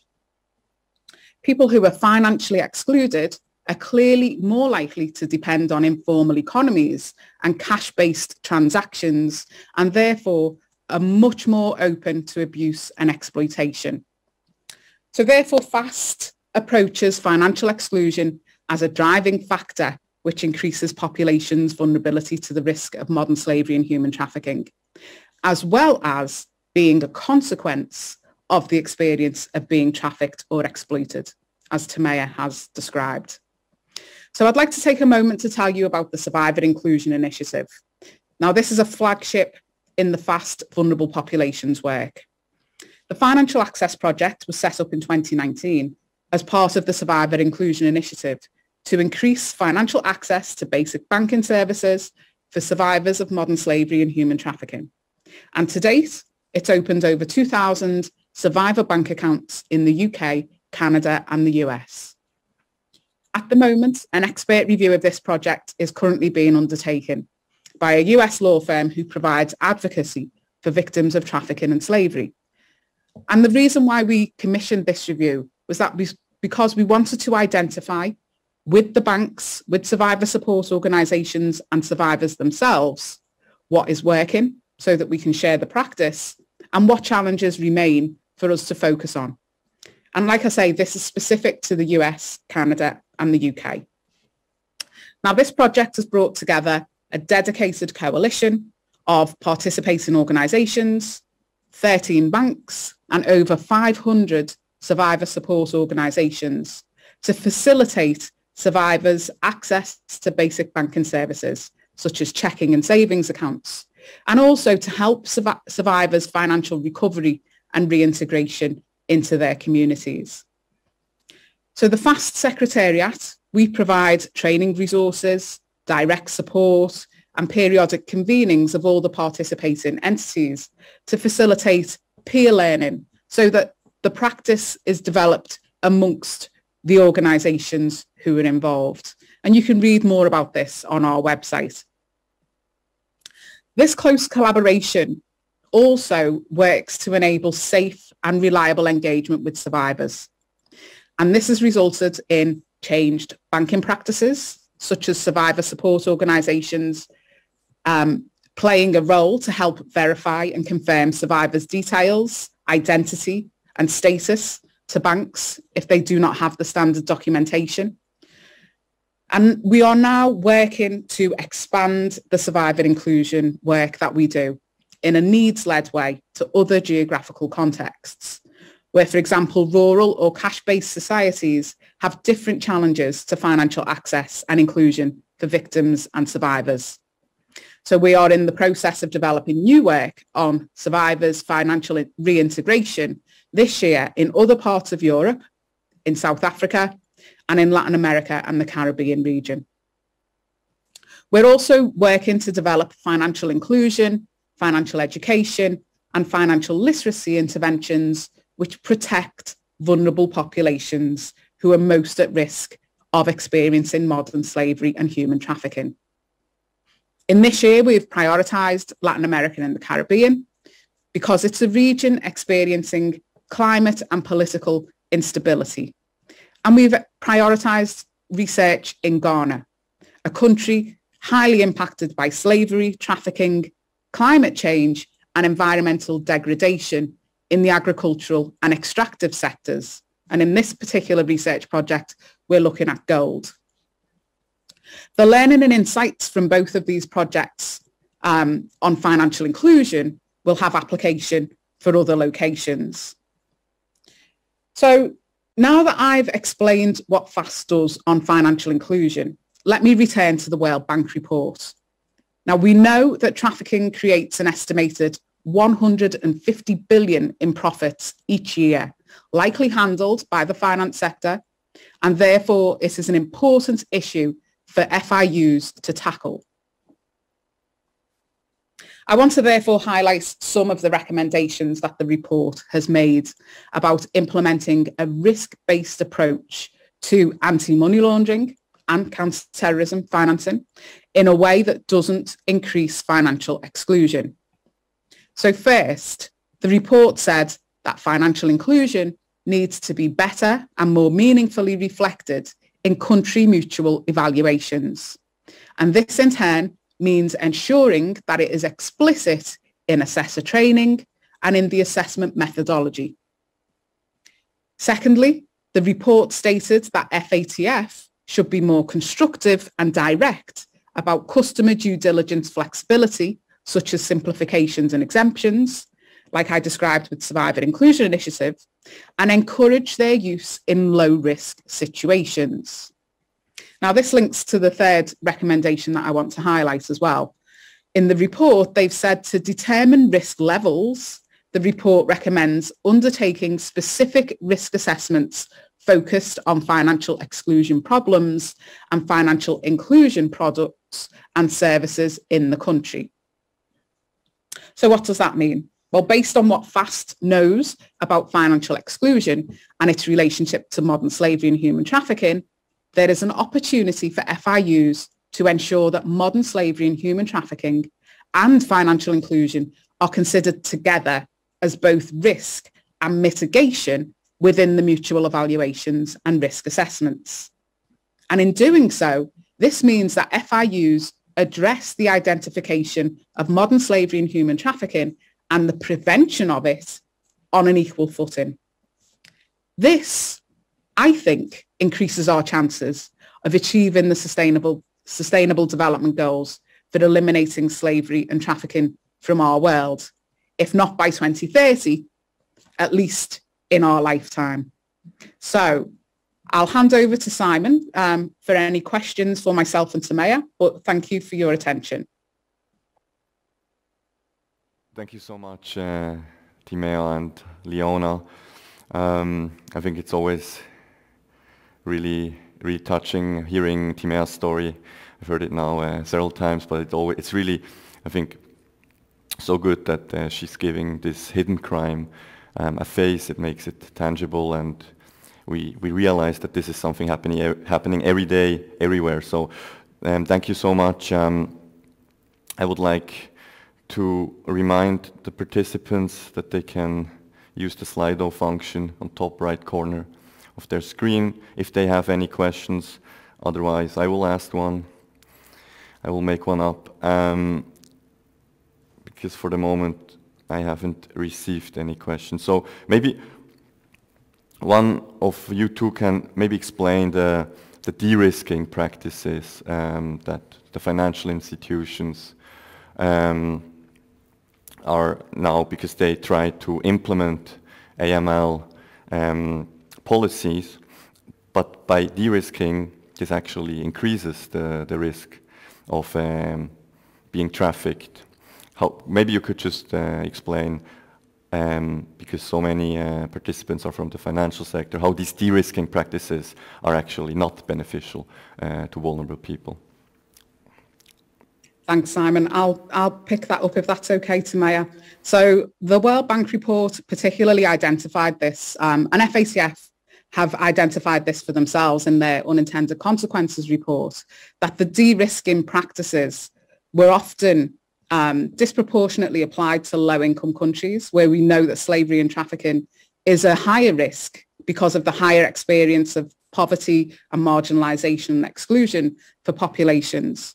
But this can happen in multiple ways. So the de-risking practices, for example, when we talk about the reintegration of survivors, the de-risking practices have the potential to negatively impact survivors who want to achieve financial reintegration, because banks in the financial sector are reluctant or see survivors as high risk for particular products and services. As I mentioned, we've focused on basic banking services such as checking accounts.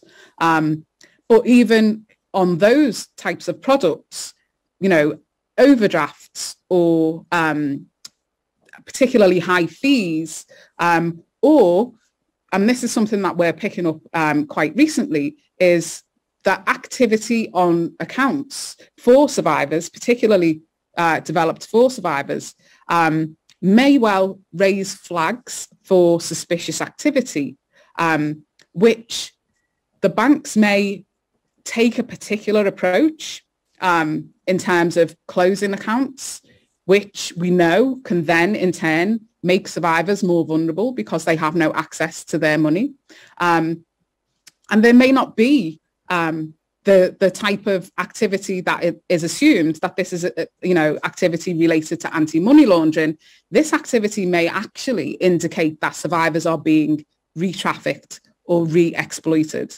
So there's that level of de-risking practice which occurs. But then on a country level, you know, the de-risking practices of not developing relationships with particular countries or regions because they are felt to be high risk, and therefore those countries and regions don't have access to finance or financial services in the same way as others, can actually exacerbate the situation.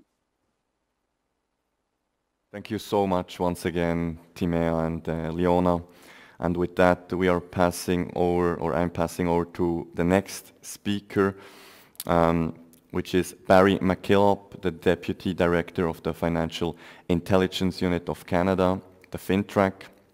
And I would say he's presenting really a success story, Project Protect, using financial intelligence to combat human trafficking. And I'm really much looking forward to this presentation. Barry, the floor is yours. Thank you very much, Simon. And it's always both a pleasure and an honor to be able to share time with Timea and Leona when we're talking about human trafficking and what we can do to combat human trafficking. I do have a presentation that I think the organizers can put up. Basically, what I'd like to do today is talk a little bit about what FinTrack is. I'm not sure that we're extremely well known. Maybe we're getting better known. But what we do, a little bit about our public-private partnerships in terms of how they came about. Then I will cover Project Protect very specifically and look at a case study or two to indicate and to illustrate how we use financial information that we receive from our reporting entities and how we turn that into financial intelligence for our law enforcement partners. So if the slides are available, otherwise we can keep going. Oh, great. There they go. So we can go to the third slide now. FinTrack really is, our mandate is to facilitate the detection, the prevention, deterrence of money laundering. We are the Financial Intelligence Unit in Canada, but we also, and as you see, it includes obviously the proceeds derived from human trafficking and the sex trade. But if you look on the next slide, we're not only, we have a dual mandate. So we both enforce the compliance component. So we are the regulator as well as the intelligence unit in Canada. So we can go to the next slide. And I think this is really key, just even on what Leona was talking about, on the Survivor Inclusion Initiative. In countries where the FIU is not the regulator, it's critical that the regulator be on board with moving forward with either pilot projects or sustainable projects when it comes to survivor inclusion. In Canada, we're lucky FinTrack does both the intelligence and the compliance component.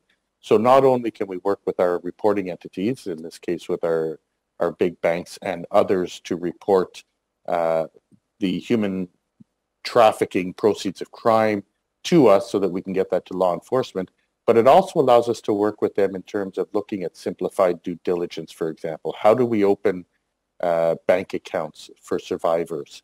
What is required compared to what's required in legislation normally when it comes to know your client and due diligence? Are there ways that we can be a little more creative? Are there ways that we can provide different access, different methods of doing due diligence, working with the banks, but also working with the NGOs and working with law enforcement in Canada. So we are, I think, well placed as the FIU to be able to work with our partners in that and to assist survivors, both at the beginning when we hopefully identify them, as Tamaya said, as soon as possible, and get them out from being victims to being survivors, and then not just letting them hang there as survivors, but to allow and to support their re-inclusion into the financial system. So if we look at, and that really brings us to the next slide, when we talk about our public-private sector partnership model. What did that do? Well, first of all, when we listened to Tamaya talk, and we heard Tamaya talk and challenge us in 2015, when you hear her story, you cannot do anything but find a way to help. And that's really what we did, sitting with Peter Warwick, who was at the Bank of Montreal at the time. And we took up the challenge to say, okay, how can we work with our banking system? How can we look at the money laundering regime in Canada, or the anti-money laundering regime in Canada, and how can we better that in terms of addressing human trafficking? And what we did with the public-private model, partnership model, was really to open up a channel of communication from the private to the public, and from public to private. It really was unique. I had no blueprint when I started this. I couldn't just copy it from someone else that had done it in the world. We had to figure it out. We had to figure it out with our reporting entities, with our big banks. What I found, and what we found moving forward, was if you have an issue that is that has high social impact, so it is socially important to Canadians in this case, and it's an issue for which financial intelligence can actually make a difference, it's relatively easy to bring the partners on board and to adopt this with a common approach and a common goal across many, many different sectors. And we always talk about the big banks, and that's sort of shorthand for reporting entities. In Canada, we have 9 to 10 different sectors that are reporting financial transactions to us. And when we look at the human trafficking side or the child sexual exploitation side, our big MSBs also play a very significant role. So the Western Unions, the MoneyGrams, our credit union. So while we talk about banks as shorthand because they provide the vast majority of transactions to us, our other reporting sectors are also very, very important partners in our public-private partnerships, and they have stepped up and do want to play the role and continue to play the role. And what this model, when I talk about the socially important topics that you can look at for developing successful public-private partnerships, if you look on this slide here, the first one on the left is Project Protect. It's our flagship project. It's our flagship PPP. It is the one that really set the stage for how we can work together and how we can make a difference with the public, with the private sector, working together towards a common goal. The second one that came out of that was Project Chameleon, which looks at romance scams, and often it's the victimization of the elderly, which is also a significant social concern, not only in Canada, but around the world. And then we looked at what was another socially important issue was opioids and the use and selling of fentanyl, and the fact that fentanyl was killing our kids and killing people on the streets of Canada. And we looked at, can we use financial intelligence to support law enforcement in the fight against opioids? And when we look at Project Guardian, which is focused on the opioids, it has also been a very successful public-private partnership and continues to be. And then we looked at what the impact of money laundering and the use of casinos to launder money, underground banking, the impacts it has on housing, on real estate prices, on the affordability of housing for Canadians. And we launched Project Athena, which was looking at that and using financial intelligence to look at the money laundering associated with casinos, underground banking, and real estate.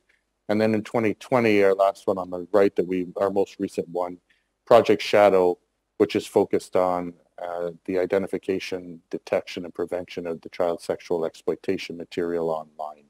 Again, a very, very important issue for Canadians.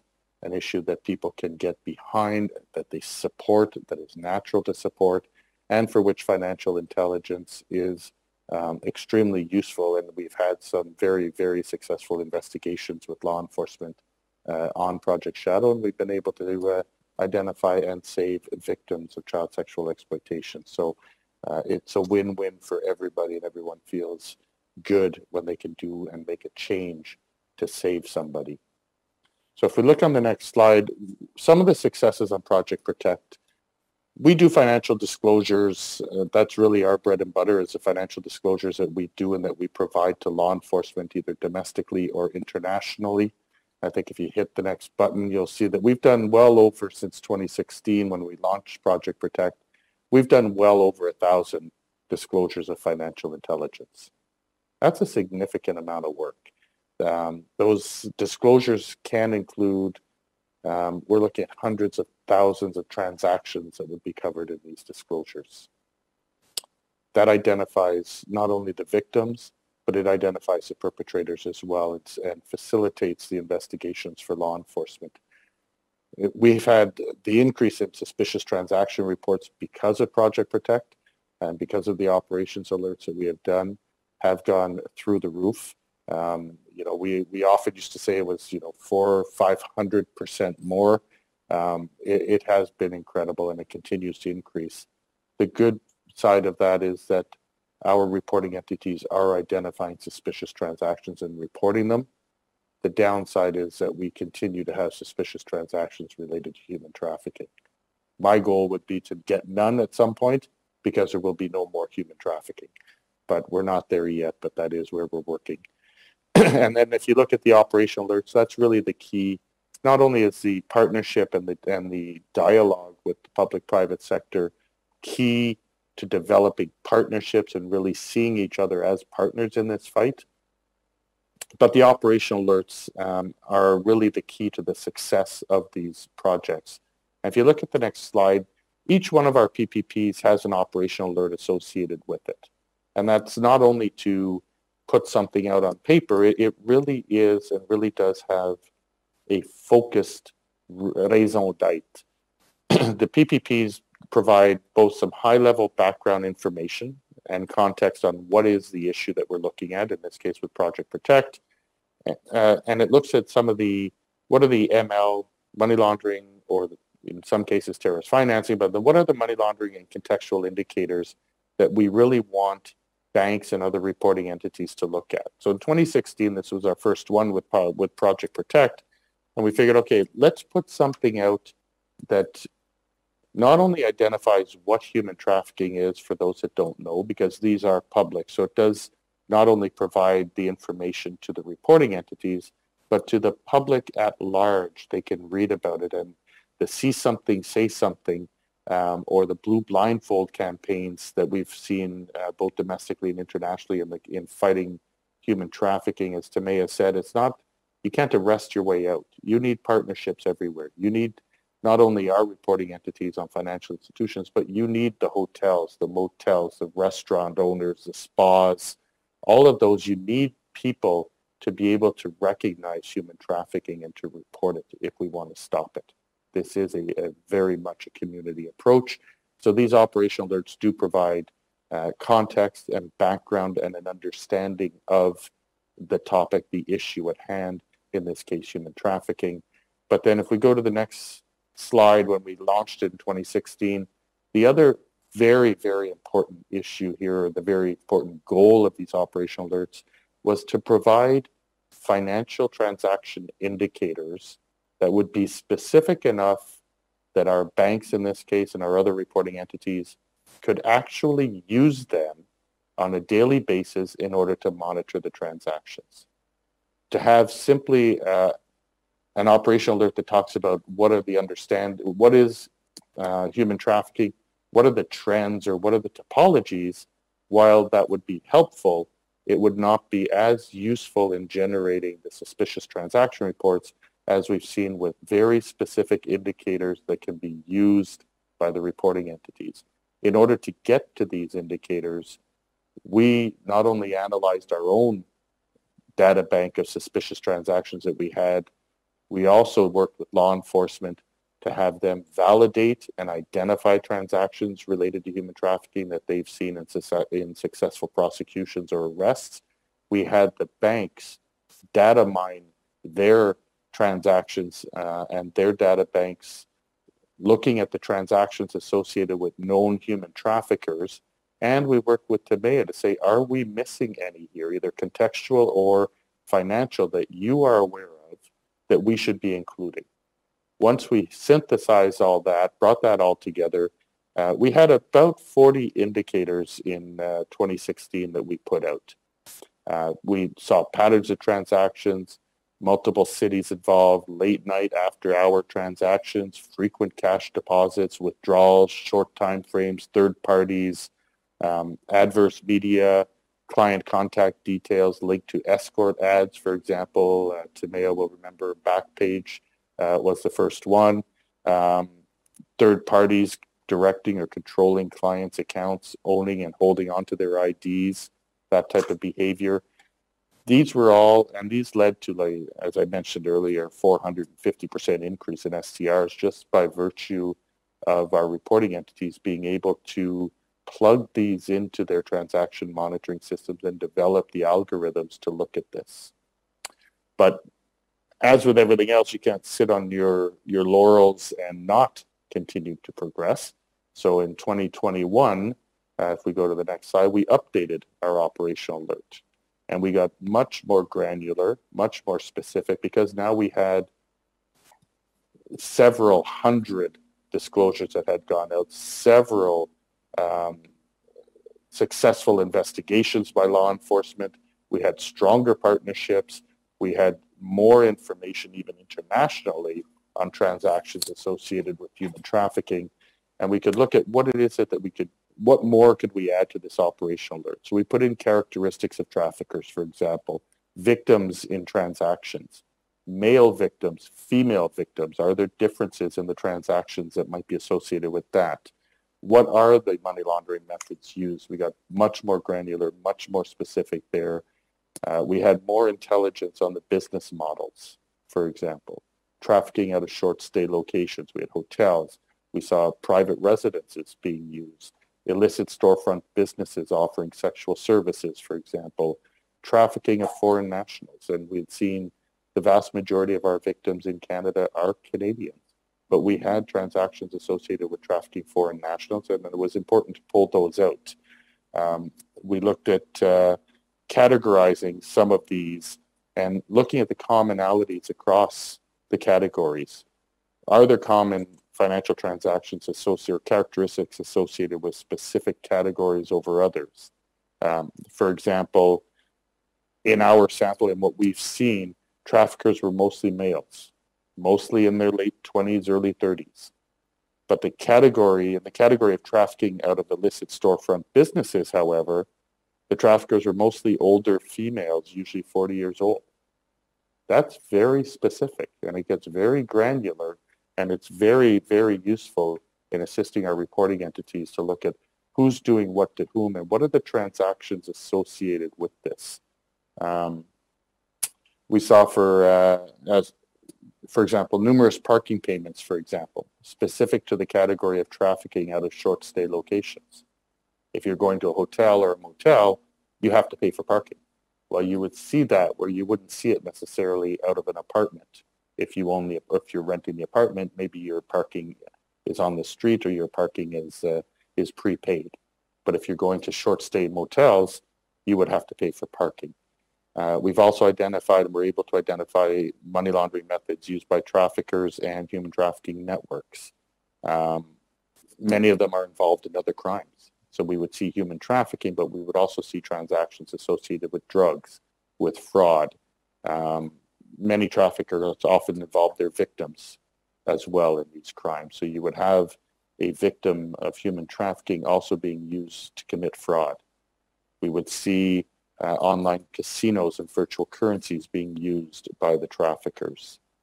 We also were able to identify characteristics and transactions linked to trafficking foreign nationals for sexual exploitation. As I mentioned, that was an evolving thing that we saw over the 5 years when we put out between the time we put the original one out and the time we put the update out. So based on the findings and in consultations with other members of the partnership, we identified 58 new human trafficking for sexual exploitation related contextual money laundering indicators. There were general indicators, and then we were able to group them, as mentioned, out of specific indicators related to private residences, specific indicators related to the storefront businesses, or those related to trafficking foreign nationals for sexual exploitation. Interestingly enough, the indicators that we had identified in 2016 are still valid. So while we've identified 58 more, or roughly 58 more, the initial 40 that were identified are still valid and are still being used.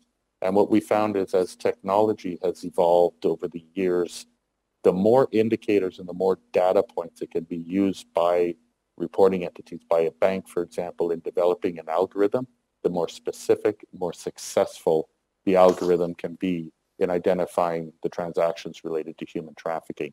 And that has resulted in many more STRs coming to us, and therefore many more disclosures to law enforcement.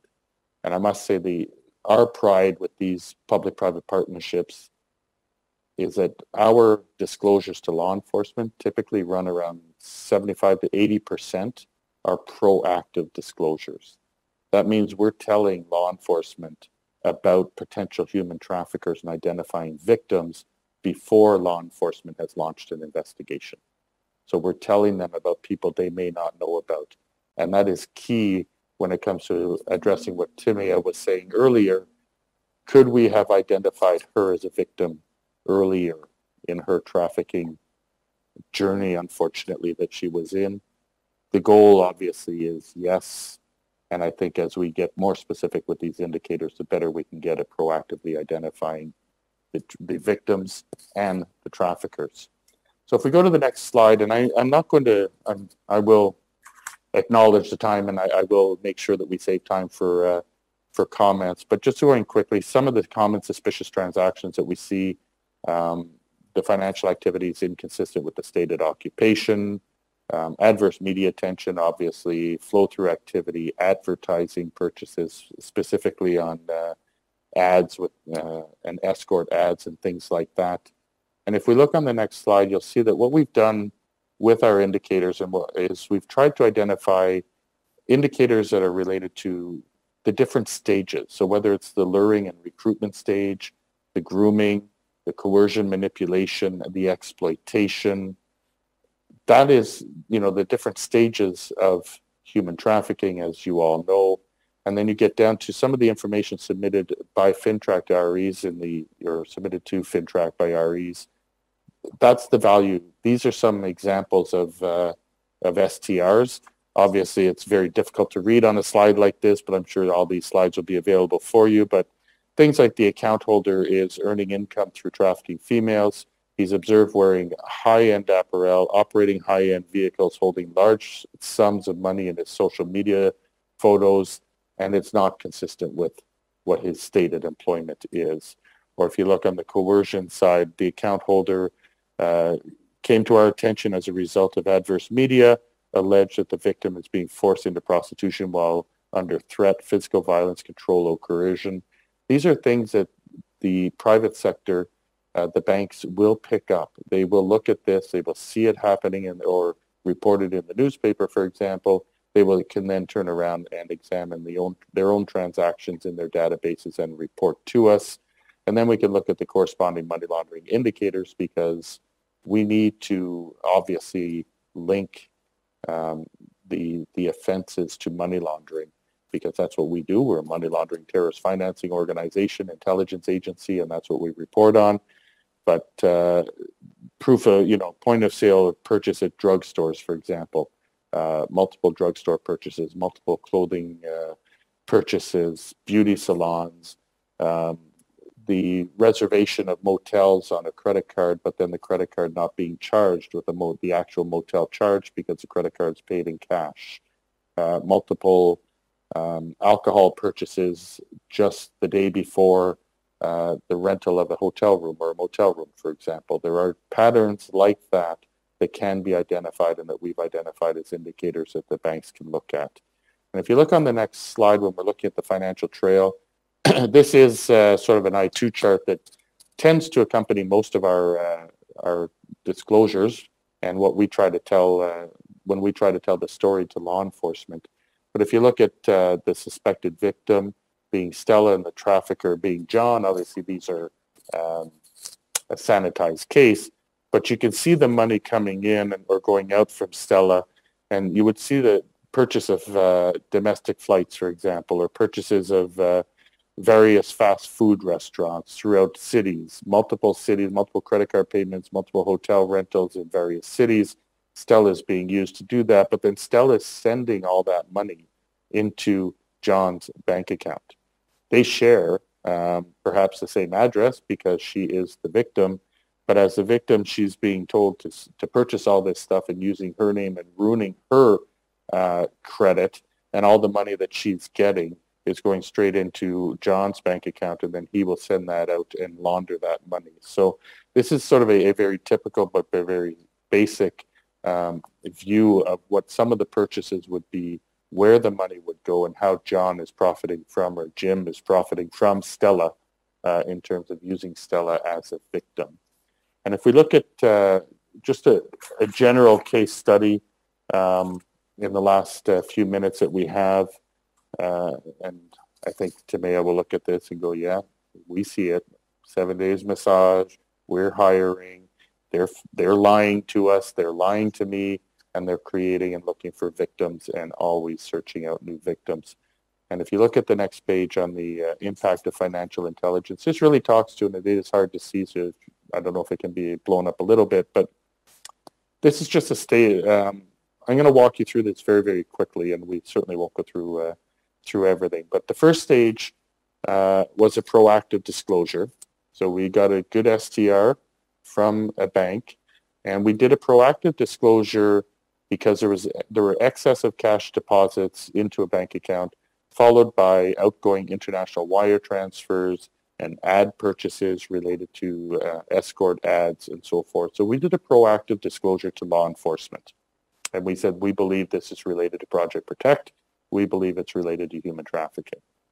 Well, shortly thereafter, we got a VIR, and for us, the VIR is a voluntary information record. That is when police looked at our proactive disclosure and decided to launch an investigation. So they came in with a voluntary information record telling us that we're investigating, who they were investigating, and asking for any financial intelligence that we had that could assist them. So they had an anonymous tip outlining a large-scale escort operation with an international connection. It also had a connection to the proactive disclosure that we did. So FinTrack then disclosed transactions regarding the focal entity and the flow-through activity. And the flow-through activity was actually to Portugal. And we saw the link with Portugal here, and there were foreign international victims being exploited. And then when we get a voluntary information record, we do a reactive disclosure to law enforcement. We sort of keep that open, and then any additional transactions and reports that we get, if we can further disclose, we will, to assist in the operation, the investigation. So we then further disclose a proactive disclosure because we saw another STR and we saw other transactions where there were excessive cash deposits, outgoing email transfers to various individuals, online banking login activity linked to subjects in Brazil, Canada, and Portugal. This was all outlined in STRs that we received and the transaction reporting that we received from our reporting entities and our banks, again, based on the indicators provided through Project Protect and the Operations Alert. It was a real success story. It's one of many we've had. I'm sorry, to me, I don't have the most recent one on the 6 individuals that were saved and the 6 victims identified, but that is another success story. And then if we look at stage 4, the police came back with additional subjects and additional VIR to us prior to executing a search warrant. And then we disclosed further the flow of funds with Human Trafficking Project Protect indicators, including flight purchases from Colombia to Canada. So you can see the international component here. and our federal agency, VER, regarding individuals within the human trafficking operation, FINTRAC was given permission by our law enforcement to share the previous disclosure. So everything that we had done was shared across a number of different law enforcement agencies, and the funds have flowed through to countries. We shared it with Portugal, Brazil, Colombia, Mexico, USA, and within Canada. And that's another role that we do play as an FIU, is we can serve to connect dots across law enforcement, across international FIUs, who can then share further on with their law enforcement in their own countries to address international linkages and international organized crime groups that are involved in trafficking of humans. And this was certainly the majority, the type, this is a case study where you saw a combination of both the proactive use of our FIU, the proactive use of our disclosures, the importance of the reporting from banks in particular, and then the law enforcement coming in with an investigation, coming in with the identification of further targets of interest, further people of suspicion, and we could continue to provide the financial intelligence to them in support of their investigation, which did lead to a successful arrest. It led to a successful prosecution. It was international in nature. There was very good law enforcement to law enforcement partnerships and working and sharing of information across countries. And it was one that we were very, very proud of because it was huge, and it led to the identification and saving of multiple victims, both here and in other countries. And if we look at just the next slide, will sort of show you the flow of funds, where you have, and Tamea would see this and it would be similar to her story, you have the recruiters who are responding, the victims responding to job promises on the left. And they're in Colombia, Portugal, they're being promised jobs. But what it is they come in, they're turned into sex workers. You have the various Johns at the bottom, the various people coming in to use them and abuse them. All the proceeds are going to the middle, where you have your recruiter, you have your trafficker, you have the head of the organization. They're all getting the money. The money's not going from right to left here, it's going from left to right. It's going from the victims who are being abused to the traffickers, to the recruiters, to the head of the organization. And then because it's hard to get on a full one, if you look on the right, it ends up going, all that money's going out, and it's purchases of, and this is where you have the organization and the traffickers, you will see purchases of advertising, purchases of Uber rides at night. You'll see draft deposits or deposits of cash into bank accounts, and using ATMs between 10 p.m. and 6 a.m., for example, on a consistent basis, a very significant, important indicator of potential human trafficking. They'll buy, and then the trafficker, of course, and the head of the organization will further launder money. They're using trade-based money laundering techniques, or they will simply move the money in different ways through casinos and others in order to launder their money. And we will, when we do our disclosures to law enforcement, we attempt to, whenever it's feasible and useful, to provide a visual for them to help them very clearly see who the victims are versus who the recruiters are, who the traffickers are, and who the head of the organization is, if we know, and we provide as much intelligence as possible in as many ways as possible, including on the next slide, we will give them tables where we break out the transactions. All these transactions, for example, here at the top, you'll see were reported in a suspicious transaction report. We will take that out of the G section, or out of, which is the narrative section of our STRs, or we will pull it from the structured fields, put it in an Excel type table so that our law enforcement officers and our partners can actually read this and know where it took place, who was the account holder, what's the account transaction number. All this information is used to support them in getting their production orders in order to go to the banks, for example, and to receive evidence that would be required in court cases in Canada. We obviously, what we provide is intelligence, they need the evidence, so they will go in and get the original documentation, the original transaction reports from the banks based on what we're providing them.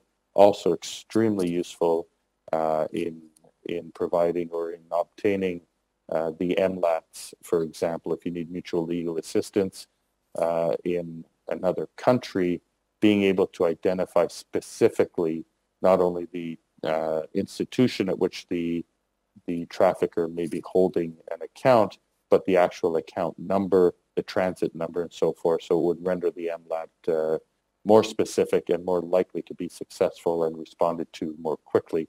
And as you see it on the bottom line there, that's an electronic fund transfer. In Canada, we're one of the few FIUs that in the world that receive electronic fund transfer reports. We get automatic threshold reports for any electronic fund transfer in or out of Canada worth $10,000 or more within a 24-hour period. And we would also receive below threshold electronic fund transfer reports identified in STRs, because our STRs do not have a threshold.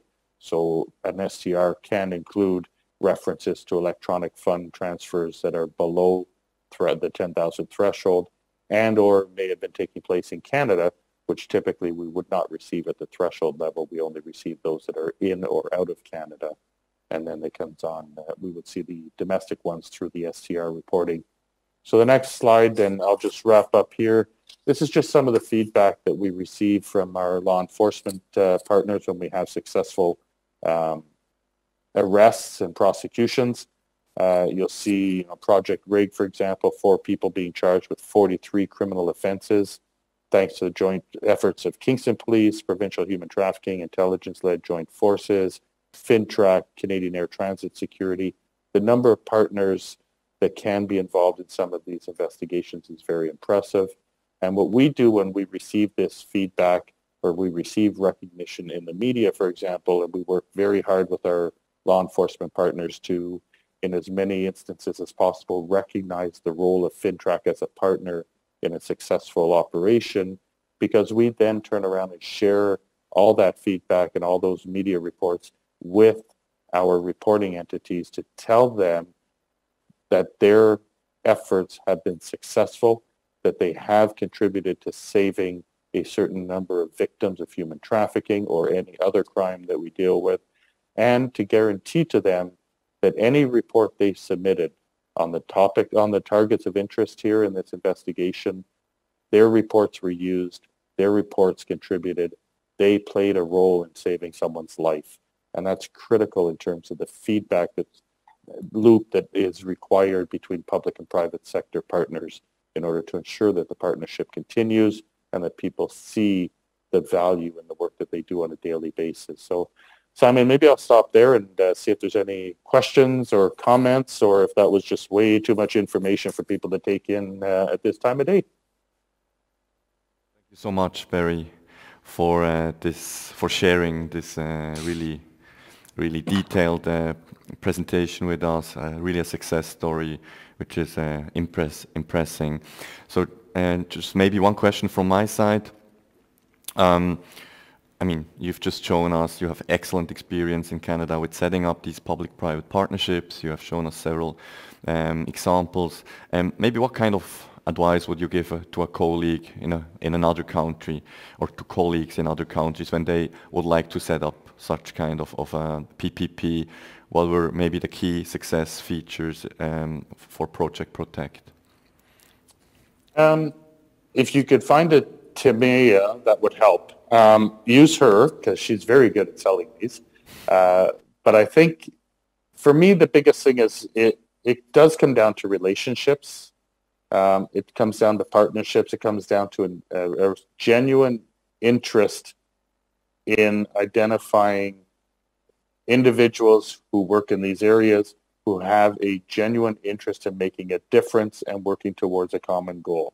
So you do need, it is initially anyway, when setting this up, it is relationship built.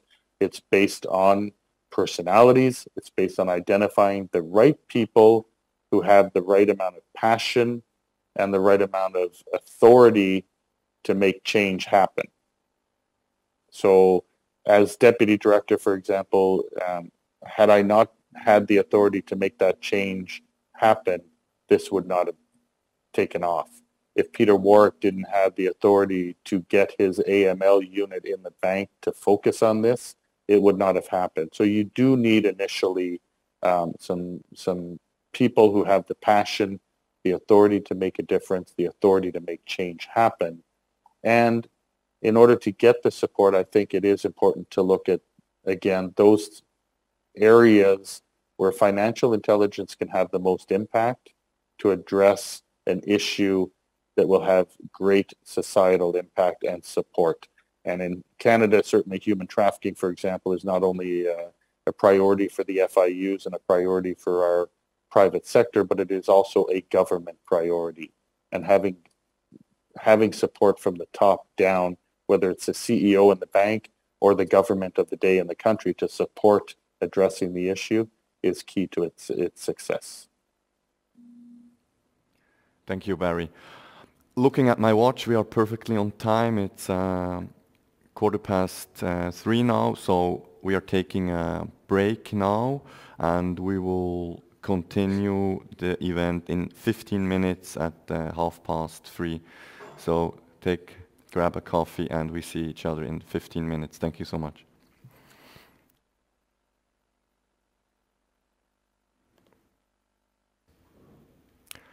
Dear participants, we are back from the coffee break, so I hope you could relax a little bit, let all the information sink in, and be prepared for the second half of today's event.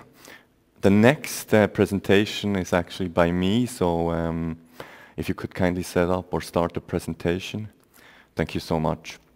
So I'm very pleased that I have the opportunity to present today an external perspective on the human trafficking and modern slavery landscape of Latvia. And maybe let me just first of all clarify what I mean by modern slavery, because this is a term that can easily be misunderstood. There may be people thinking that this is a phenomena happening in the global south and it's not happening in the north. But I mean, we have seen throughout the day, the afternoon, that this happens all over the world, and this is a global problem. So when I say modern slavery, this includes child labor, forced labor, labor exploitation, and sexual exploitation, as well as human trafficking. So just that we are on the same page regarding the terminology. And I would also like to emphasize, to stress, that by no means this is me or the FAST initiative today that is trying to lecture the private sector of Latvia or the FIU Latvia or any other participants of today's event how it should be done. Moreover, I see this much more as a open discussion, even though today's event is virtual, so participants are joining virtually, and there are many participants, over 200. So we will still try in the second part of my presentation to have some kind of interaction. We'll see how this goes via the chat function. But just really important to stress that this is really a discussion. And it's also important that we always have the main goal, the objective of today's event in mind. Of course, this is overall raising awareness, mostly among the financial sector of Latvia, but it is also especially and overall improving SAR reporting, so the reporting of suspicious activity reports in Latvia. And when I mean improving, I mean a better quality and also a higher quantity regarding suspicious transaction reports regarding human trafficking and modern slavery. And how can this be done? We've seen already today during FIU Latvia's presentation and also FIU Canada's presentation that indicators are the key to success. So we, FAST initiative, conducted a research of the money and of the human trafficking and modern slavery landscape, like kind of a risk analysis. And then based on this, we selected country-specific indicators that we thought may be of use for the financial sector in order to detect suspicions of human trafficking and modern slavery. So, as you can see, the title of my presentation is Guidance and Typology Paper for Latvia. So this risk analysis, the research we conducted about the modern slavery and human trafficking landscape in Latvia were drafted in a report together with the indicators. And this report, it's only a draft right now, will be nourished by today's event, by the interventions, by the inputs. And then after the event, this report will be together jointly with FAU Latvia finalized and then finally shared with the participants of today's event. But let me just first of all talk about the efforts in recent years to tackle human trafficking and modern slavery in Latvia. And we really have to commend Latvia for their substantial efforts in recent years. You probably know these projects much better than I do, so I won't go into too much detail, but just you see several or just a few examples. For instance, the Hestia project, which aimed at creating a shared understanding of a new form of trafficking in human beings through sham marriages. So sham marriages is a common problem in Latvia. Or the Flow project that promoted a holistic approach to the prevention and investigation of trafficking in human beings in conjunction with economic crime and engaged businesses in the prevention of trafficking in human beings. There are two other examples on this slide, but as I said, you probably know these projects, these efforts much better than I do. But really just to give you an overview and really to show that the efforts are substantial to eradicate human trafficking and modern slavery in Latvia. And I chose this term eradicate on purpose because, as we've already heard by Mr. Telesklav earlier on, Target 8.7 of the UN 2030 Agenda for Sustainable Development literally says, take immediate and effective measures to eradicate forced labor, end modern slavery and human trafficking, and secure the prohibition and elimination of the worst forms of child labor, including recruitment and use of child soldiers, and by 2025 end child labor in all its forms. So these are the goals for 2030. We are now in 2022.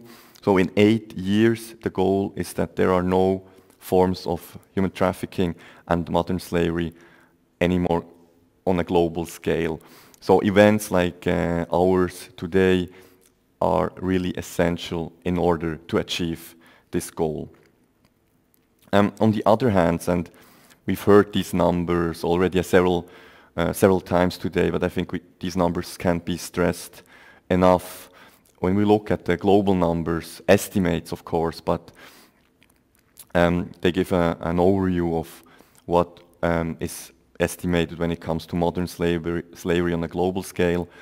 In 2016, so these numbers are 5 years old, 40 million people were estimated to be or to live under conditions of modern slavery. And when we think about the goal in 8 years, there shouldn't be any modern slavery and human trafficking anymore. Due to the pandemic, it's even assumed that these numbers even got up instead of were decreased. So there's much more to be done.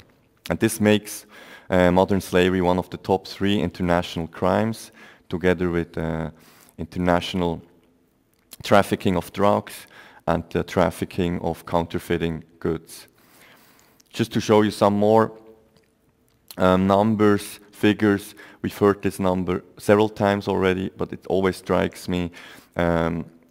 the annual earnings from enslavement are estimated to amount to 150 billion US dollars a year. And just to have an idea of what that would mean to achieve the target 8.7 that I just presented you earlier on, is that every day, as Mr. Telesklav already said today, approximately 10,000 people would be or need to be removed from their circumstances they're living in of modern slavery, human trafficking, in order to eradicate this type of crime by 2030. So when keeping these numbers in mind, we are looking now, zooming into the numbers regarding Latvia. So we just saw 40 million people in 2016 were estimated to live under the conditions of modern slavery and human trafficking. In 2020, in Latvia, 47 trafficking victims were formally identified. Latvian State Police investigated 8 new cases in 2020, and also a figure that I think is really interesting, FAU Latvia received 15 suspicious activity reports related to human trafficking and modern slavery in 2021.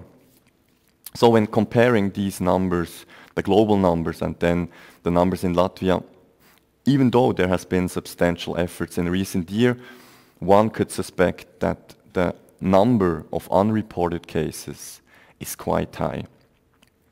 So the idea, or the idea that in Latvia there is a lot has been done, but there's still potential in order to tackle human trafficking and modern slavery, is supported by the Trafficking in Persons report that is annually published by the Department of State of the United States of America.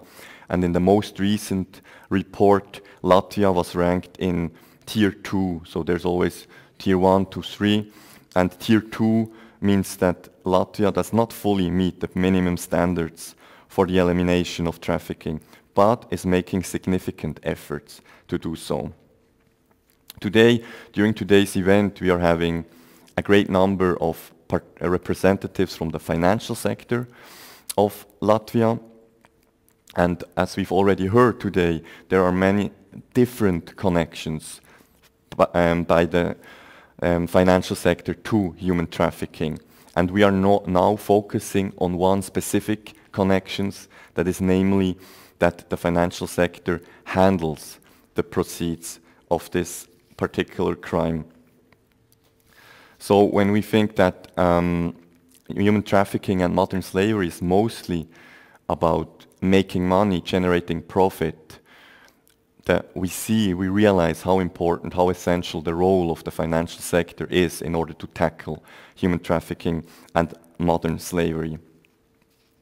And there is a really excellent report by the OSCE, a compendium with the name Following the Money, and I'm sure that Tarana Bagirova, that will present just after me, will mention this report. And in this report, there are actually stated 4 essential reasons, or reasons why financial investigations are so essential, so important.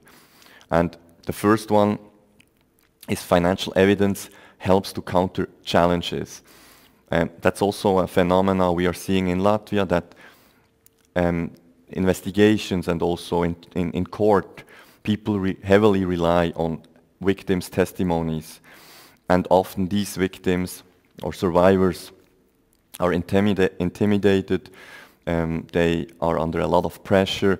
Often the perpetrators are coming from the same family, they are relatives, so there's a lot of pressure on the victims, and this often leads to the fact that they don't want or they cannot testify. So by financial evidence, this really, first of all, there's taken away this pressure from the victims, but second of all, the financial investigation or the financial traces can act as evidence in order to achieve convictions of the perpetrators.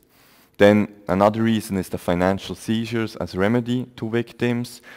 I'm sure that Timea would agree with me how important remedy is to the victims, what that means to the victims for their financial loss. Timea stated it, I think $40,000 she earned, but she didn't see a cent of this money. So this is a sign for the victims, first of all for their financial loss, but also the torture they've gone through. So remedy is a really strong tool especially for the victims. Another reason, financial evidence has a preventative function.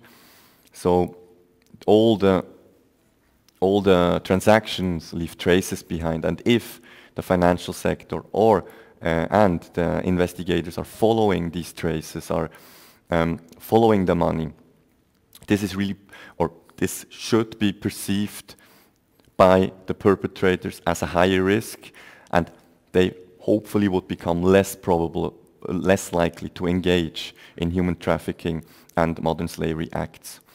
And last point, financial implication of human trafficking and modern slavery can help building partnerships. We just heard before the break a presentation by the FAU Canada regarding public-private partnership, how essential they are in tackling human trafficking and modern slavery, and what can be achieved by such a partnership. So I said at the beginning that the FAST initiative conducted a research or was making or conducting some kind of risk analysis regarding the landscape of human trafficking and modern slavery in Latvia. And based on this, the idea would be to develop country-specific indicators. And especially during the presentation by the head of FAU Latvia today, we've already seen much better how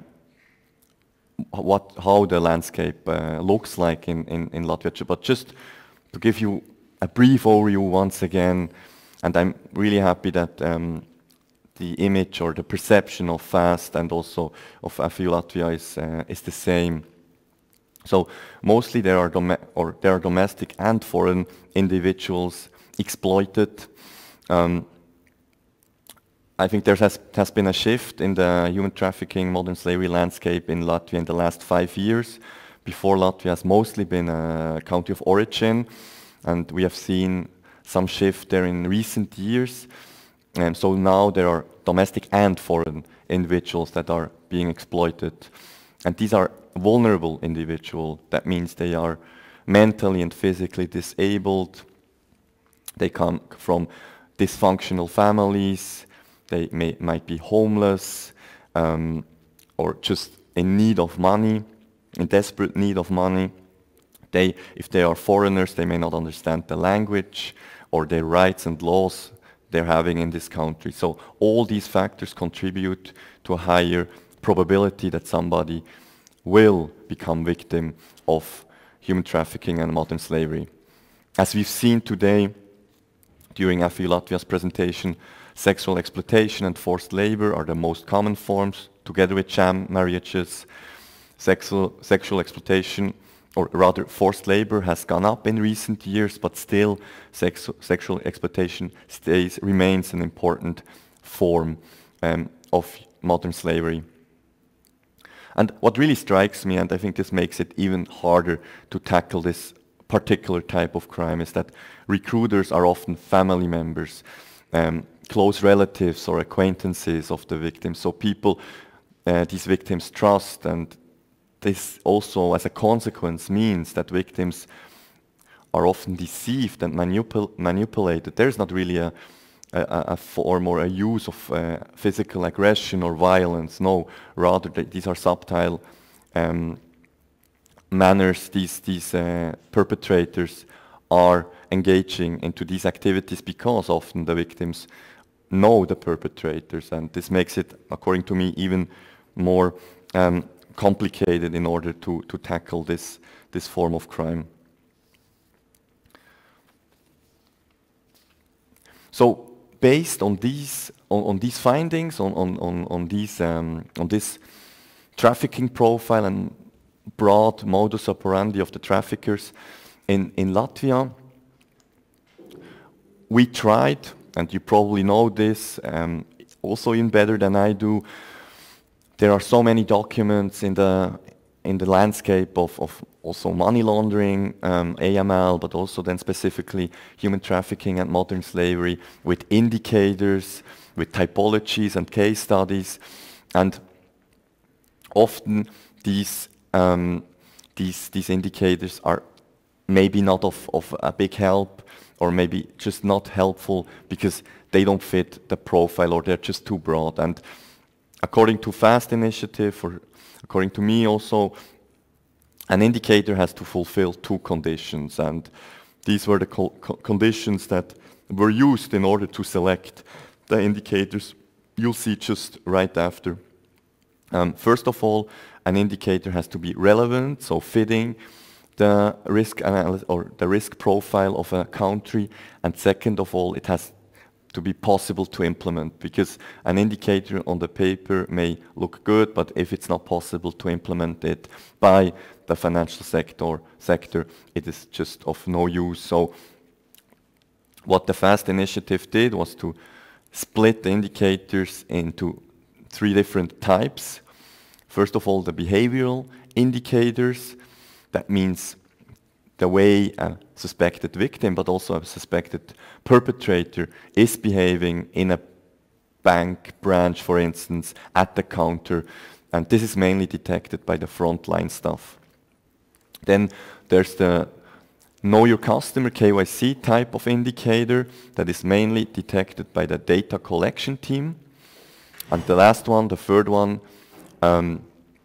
the transactional type of indicator that is mainly detected by transaction monitoring team. So we realize that these three types of indicators are detected by different teams within one organization, and this makes it also really clear how important communication within one organization is.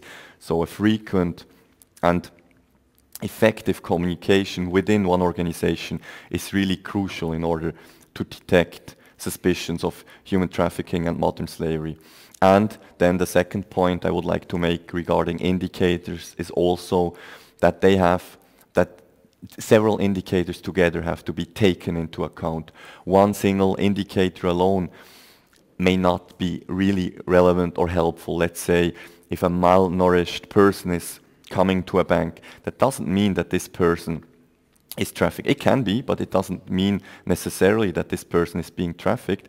But then the big picture, so several other indicators together, then highly increase the probability that this person is being trafficked, or that this person is engaging into human trafficking and modern slavery activity.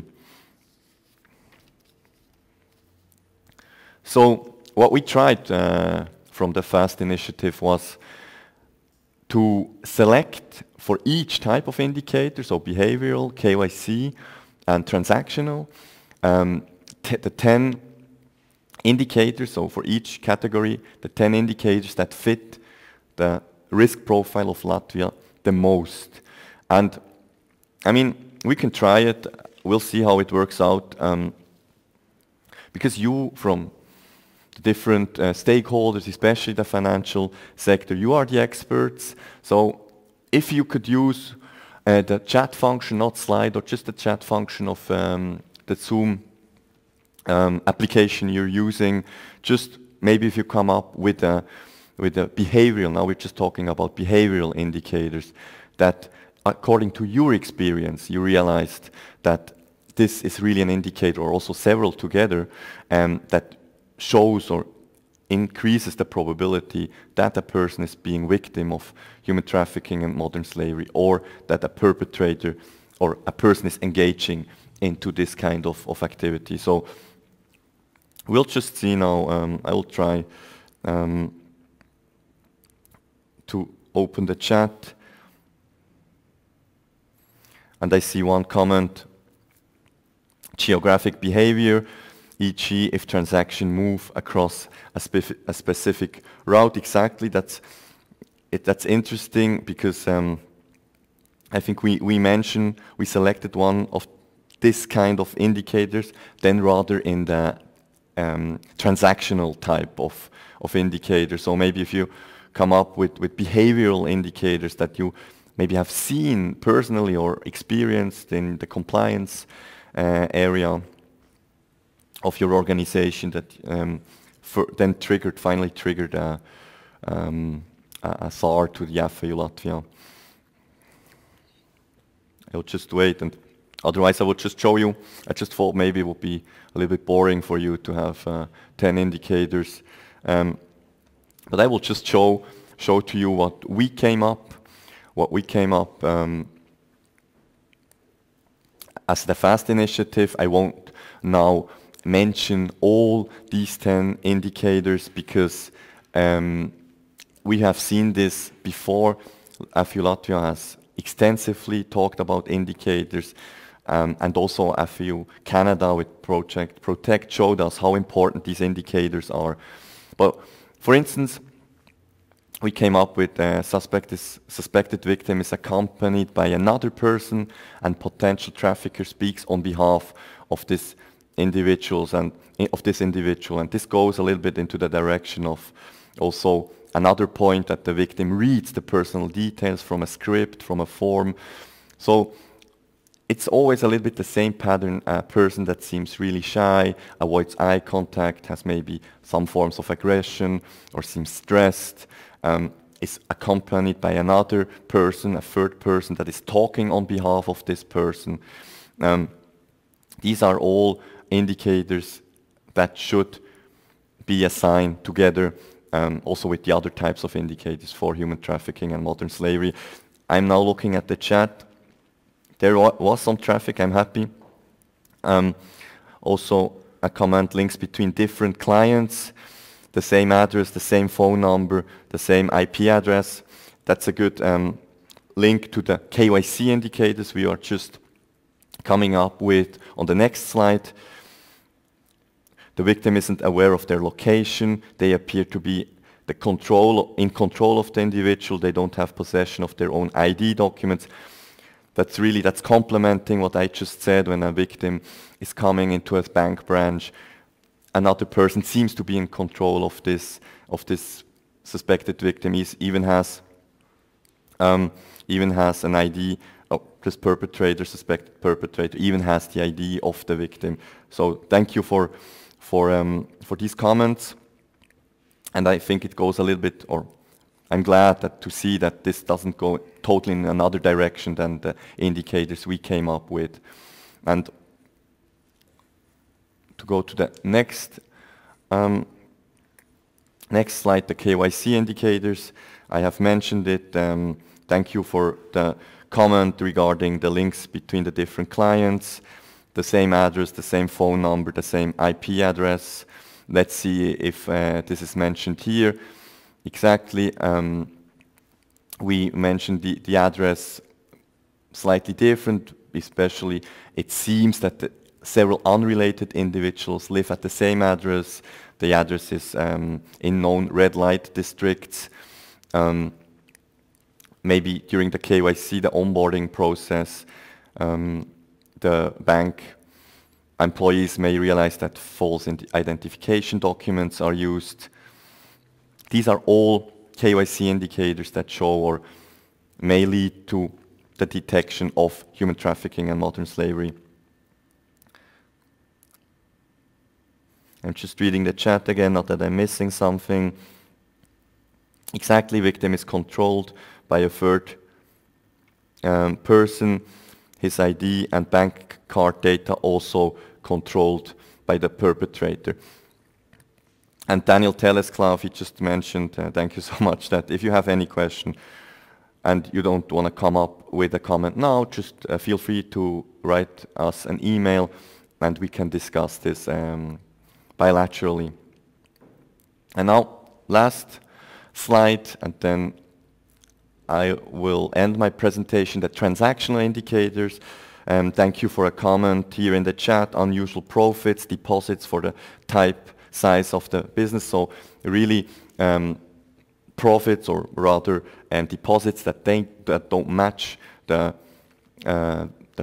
person's account, the person's profile. So during one time, especially cash deposits, or also withdrawals from ATMs always around the same time during the night, or people that are trying to avoid the counter in a bank and they are trying to use, or they are using ATMs instead of going into the bank, even though nobody is in the line for going to the counter.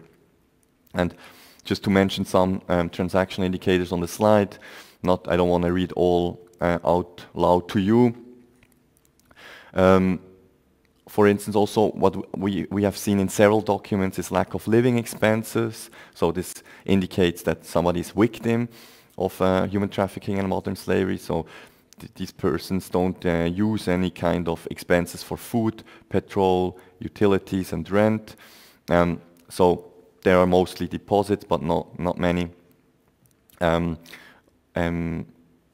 Debits on the account regarding living expenses, but then suddenly these accounts are debited via cash withdrawals. Also, for instance, money transfer from many males to one female could indicate sexual exploitation, or also for another important indicator, according to me, hotel transaction by the same individual for 2 separate rooms for the same dates. All these indicators, as I mentioned before, together should create the whole picture and should help the financial sector in order to detect human trafficking and modern slavery. So I think it has been you've already seen now many indicators. I just mentioned the last comment in the chat, use of third-party payment processor to conceal the identity of the transactions. Exactly, that's also, of course, the perpetrators want to hide their true identities. So this could also be another hint of human trafficking and modern slavery. So there are other interesting presentations now waiting, so I don't want to extend my presentation any further.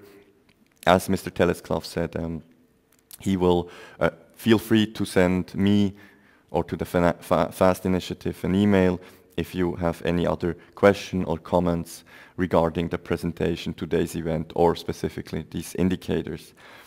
I am now handing over the floor to Tarana Bagirova from the OSCE. I already mentioned the report by the OSCE, the Following the Money Compendium, and she will talk, hopefully I haven't said everything she wanted to say, about the importance of financial investigation, and her title is Leveraging Partnerships to Investigate Financial Flows Related to Human Trafficking. So Tarana, the floor is yours.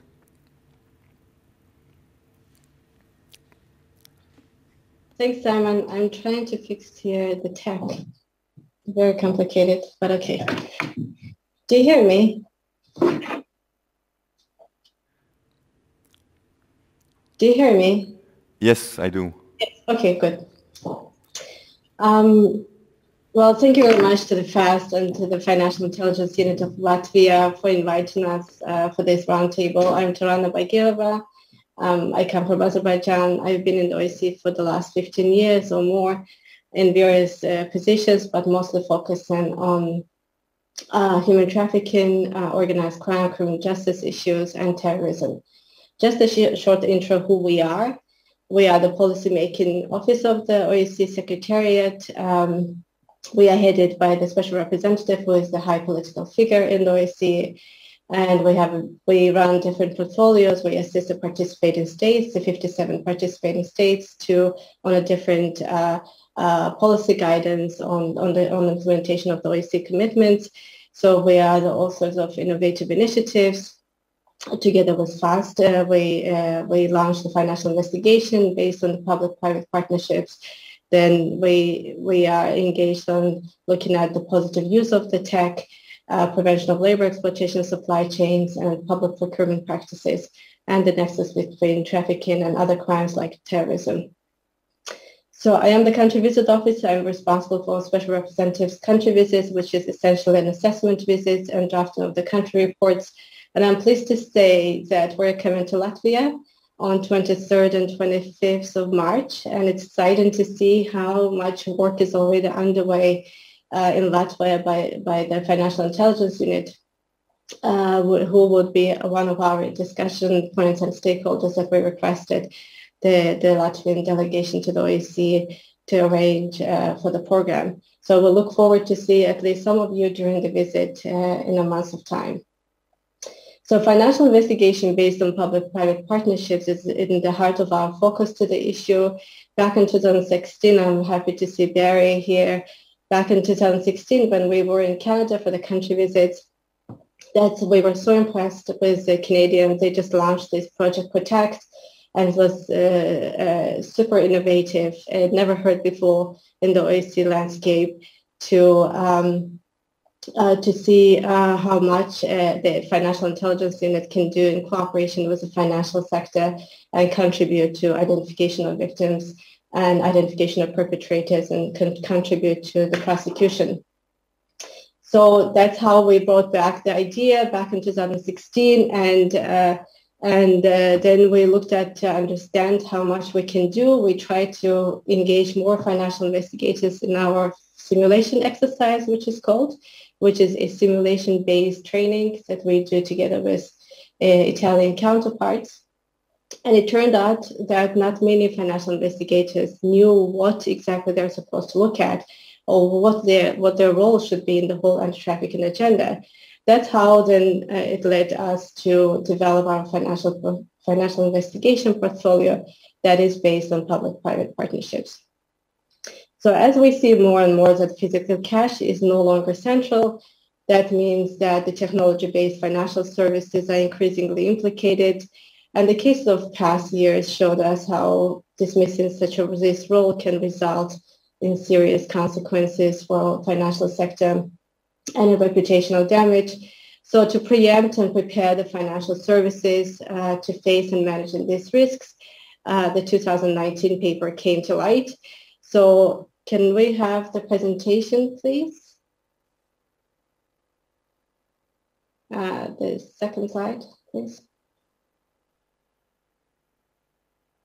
So our objective was to create awareness among practitioners and policymakers about the value of financial investigations and need to incorporate the financial investigations into anti-trafficking response system. And that was back in 2019. But this objective is still relevant because just at the end of last year, we did a research into states' anti-trafficking national action plans, and we found out that out of 57 OEC participating states, only 7 of them had financial investigations included in the national action plans.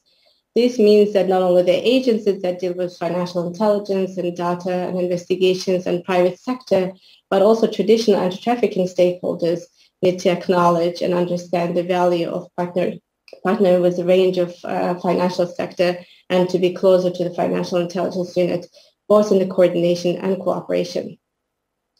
Then we looked at, we wanted to see what are there actually. So we did a large desk review to understand what are the reports and knowledge-based data is available. We summarized, compared, and contrasted all available data at that time. So as a result, we produced the first compendium of resources that was published by governments and NGOs between 2005 and 2019. And we wanted to provide guidance to all practitioners, especially those that Financial Intelligence Unit and the financial sector at large dealing with, to assist them in tracing, following, and reporting financial flows related to trafficking. Can we have a next slide, please? That's how the 11 steps came up with, and the next slide. The 11 steps came up. So these 11 steps that we came up with, this is our guidance and with the aims that it helped to identify what the steps needs to be done in order to build a investigative framework for financial tracing and following the money. So for example, I will not be going through all of them. They're very accessible in our website and they're very descriptive in each of their steps needs to be but more of the financial sector role, for example, as a first step, which we are now discussing with the banks of different other countries. The first thing they have to understand how to evaluate the investigative activity and how they have to identify those ones, for example, such as, for example, step 4, the next step, please. Next slide, please. Step 4, for example, step 4 and 5 are very relevant to financial services. And of course, the rest also comes very much relevant to the financial services. But as a first step, the step 4 and 5 are particularly relevant if we want to start off the financial investigations and proactive intelligence and data compiling. Next slide, please. So, for example, on a step 4, this provides and collecting intelligence data through adverse media. This search can provide information on typologies and red flags, and that's how we are now working with the banks in Cyprus, for example, to understand how much of data they can collect. I will get back to this one later in my speech as we talk about public-private partnership, because there is also an issue with data protection now, especially within the EU, that's very highly relevant nowadays because it's very difficult to reach to the names of the perpetrators or any person that is being suspected of a crime, of course.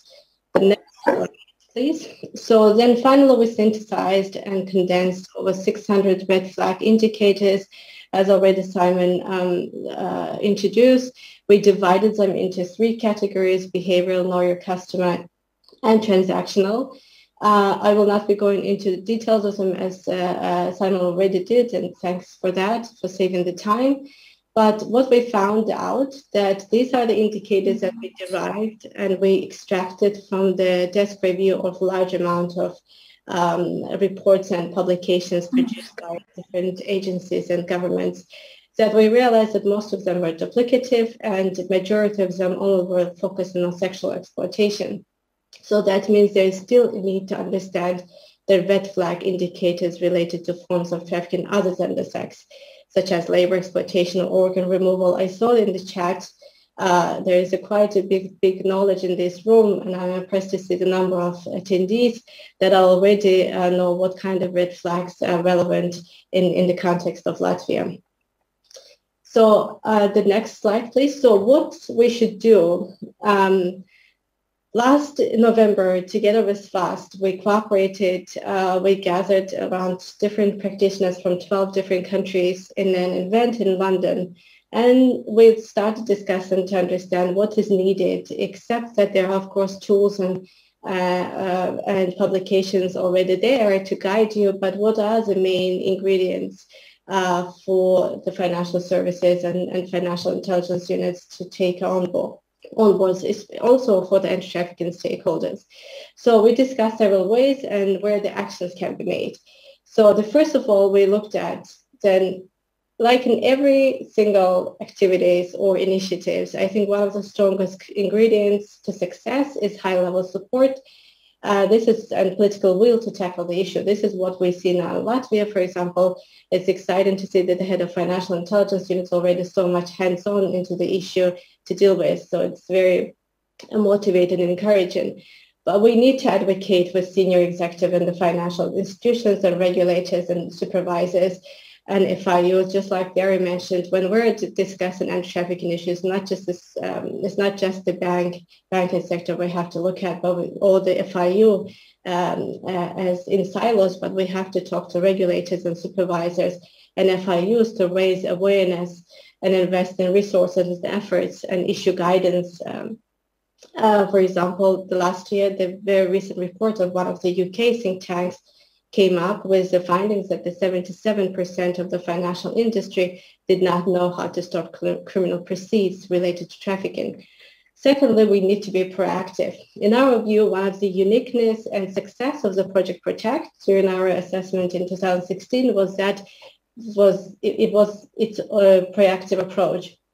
Is that, as Barry just mentioned, the major financial disclosures made by FinTrack was based on proactive approach and not reactive to law enforcement requests or contribute to an investigation, which is mainly how the usually across the OSCE, how the financial intelligence units are being involved in anti-trafficking when there is an ongoing investigation that they have to respond to if there's a request from the police or the prosecution.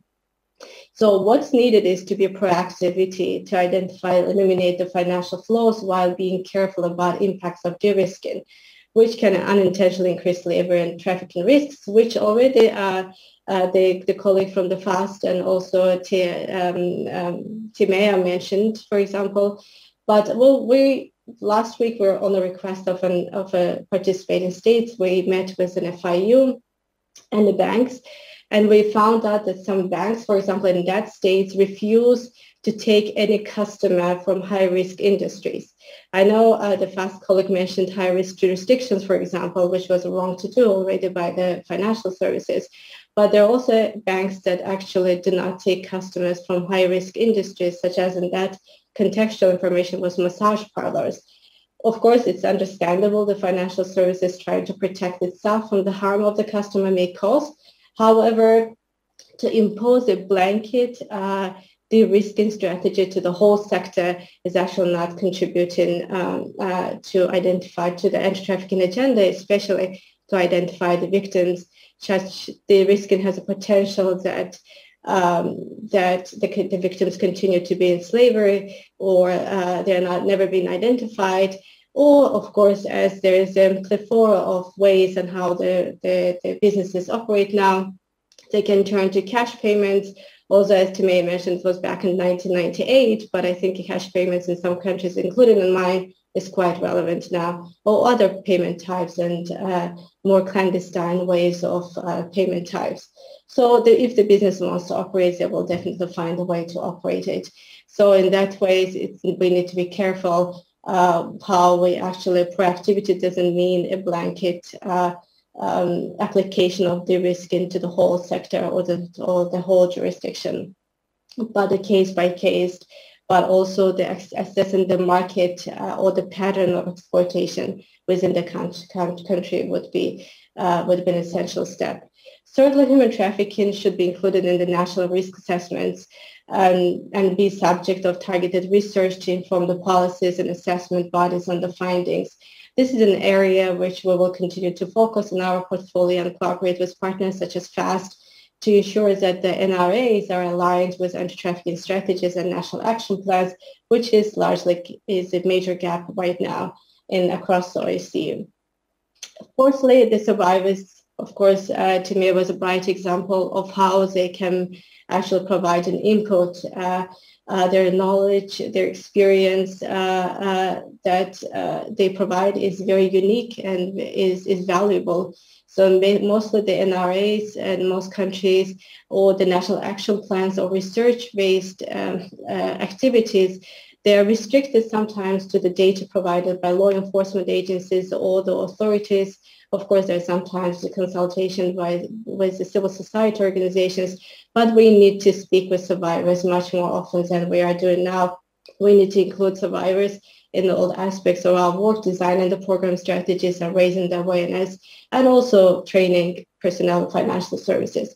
The capacity building is the next one. The FIUs and law enforcement, they need a robust awareness of presence of human trafficking. And we looked at the typologies, for example, red flag indicators, developing an understanding what is considered suspicious, of course, in the realm of the financial transactions, takes a general level of understanding of banking, perhaps, but the base level understanding of common banking practice is not difficult to establish. However, obtaining an awareness of what is uncommon within all these transactions takes access to significant amount of data and hands-on experience. And I see there are lots of hands-on experience in this room. So yet again, I would like to offer a comprehensive indicators list that we have in our 2019 paper.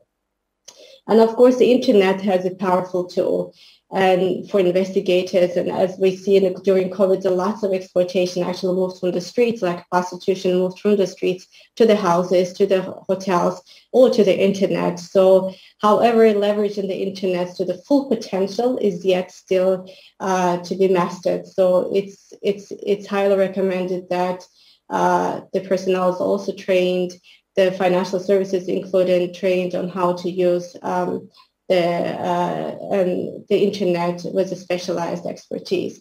And lastly, I would like again to look at to highlight the strong cooperation and partnerships between financial institutions, law enforcement, and governments to share intelligence, coordinate actions. This also means that we need a corresponding legislative framework that allows information sharing. We need a formal cooperation in many countries that we visit. Usually this cooperation is random or they're based on individual or personal relationships. Those kind of relationships usually do not last long. And so as Gary also mentioned in his presentation, feedback and recognition by the FIU to every STR is necessary. And that's also, we are now discussing with some countries to see how much of this mutual cooperation is existent. So this is my point. Thank you very much for your attention. Any questions you can give.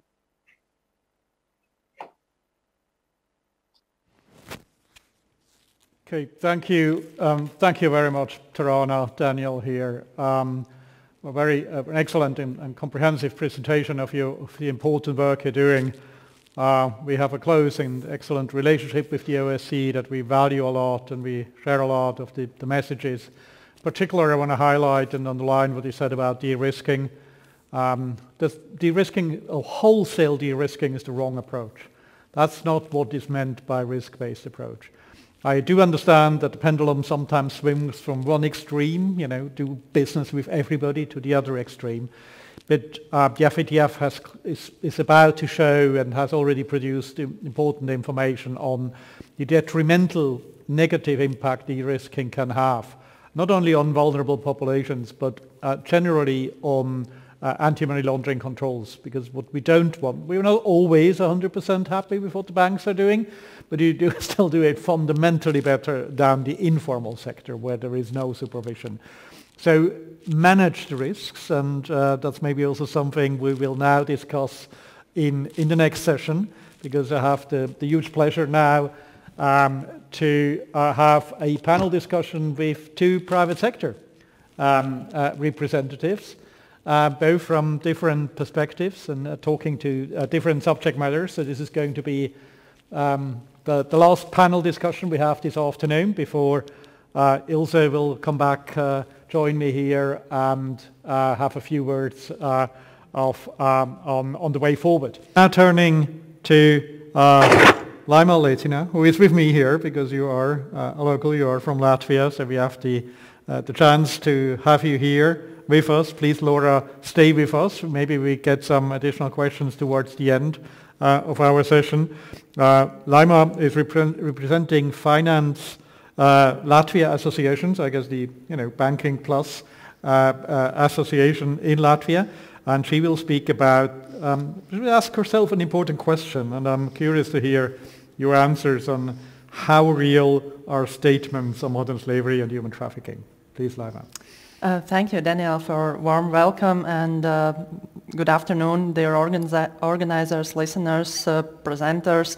As already Daniel mentioned, I'm an advisor at Finance Latvia Association in AML, CFT fields, GDPR issues and cybersecurity.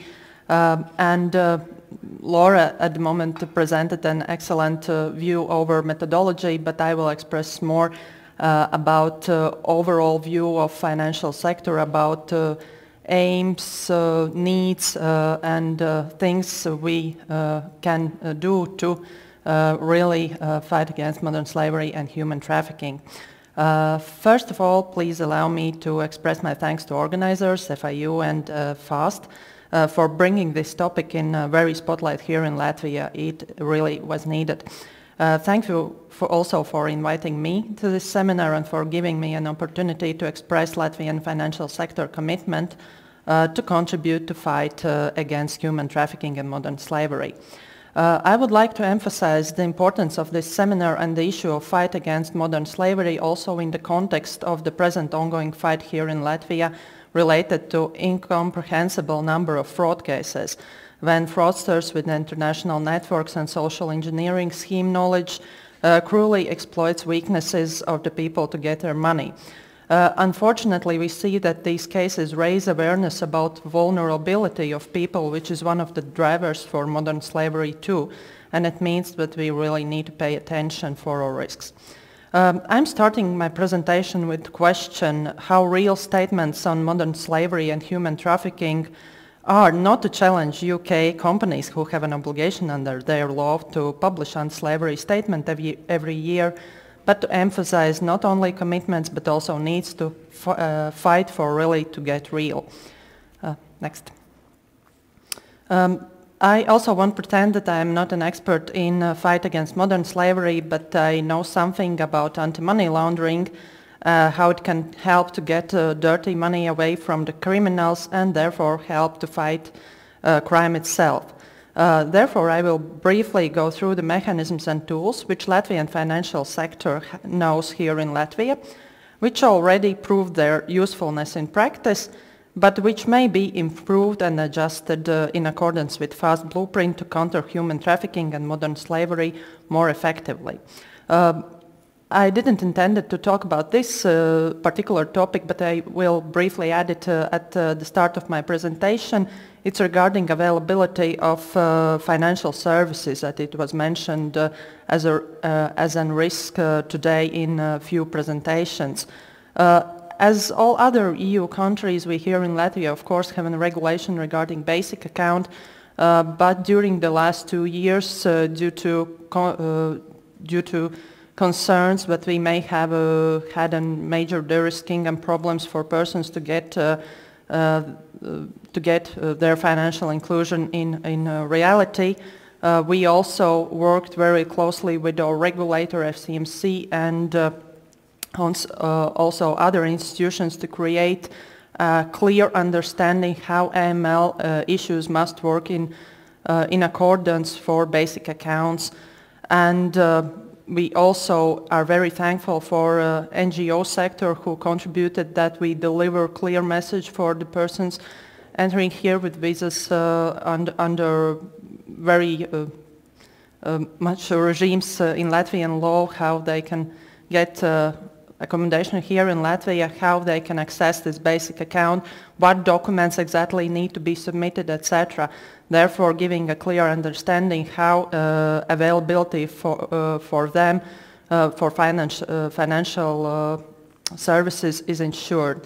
Of course, AML monitoring is in place in all of the cases where we are talking especially about high-risk countries, individuals from high-risk countries, but it must be taken into account that it's not only for the safety of financial institution, but also for safety of person itself. Because in case of payments from high-risk countries, in case of paying to certain individuals, there is also a risk for person himself. Well, to go on, first, banks do have strong customer due diligence requirements here in place, but effectiveness of those obligations also depends on availability of risk assessment and typologies. As banks here in Latvia have, as I already mentioned, opted out of unmanageable risks, especially connected to transactions to third countries, challenge, I would say, that at the moment is even bigger, and banks apply customer due diligence requirements in accordance with the inherent risk of the client. Therefore, the higher the risk, the more serious information is gathered. I really welcome today's FIU announcement that we will have soon this risk assessment, and we welcome very much also risk assessments in other areas issued by FIU. Next. Previous typologies, which of course is supplemented from the bank side too, related mostly to cash scenarios or rapid movements of funds, was issued by FIU in 2017. They are still valid in most of the cases on bank side, but I would say that they must be adjusted as previous predicative trafficking, although definitely still being valid, is seen as maybe not the main one at the moment. Additionally, there is some reason to believe that modern slavery, as it was mentioned also today in other presentations, can be associated with cases when suspicious transactions in tax sector is identified. On bank side, there are no additional triggers in most of these cases for modern slavery, but as far as we understand the environment of shadow economy, this could be the issue during practical inspections.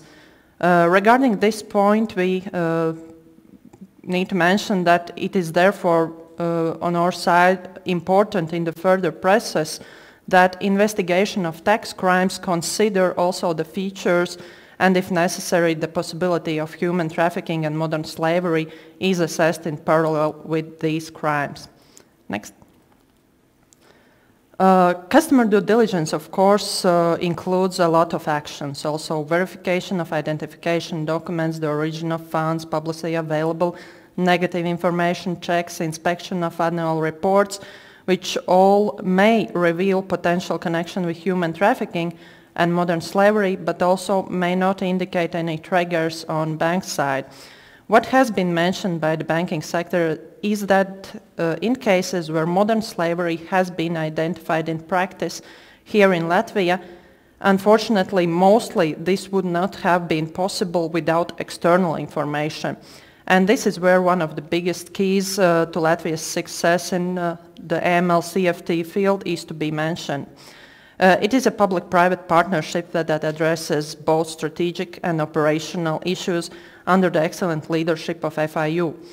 I do not know the details and I would not be able also to reveal them, but I know that mechanism has also managed to deal with the case of modern slavery.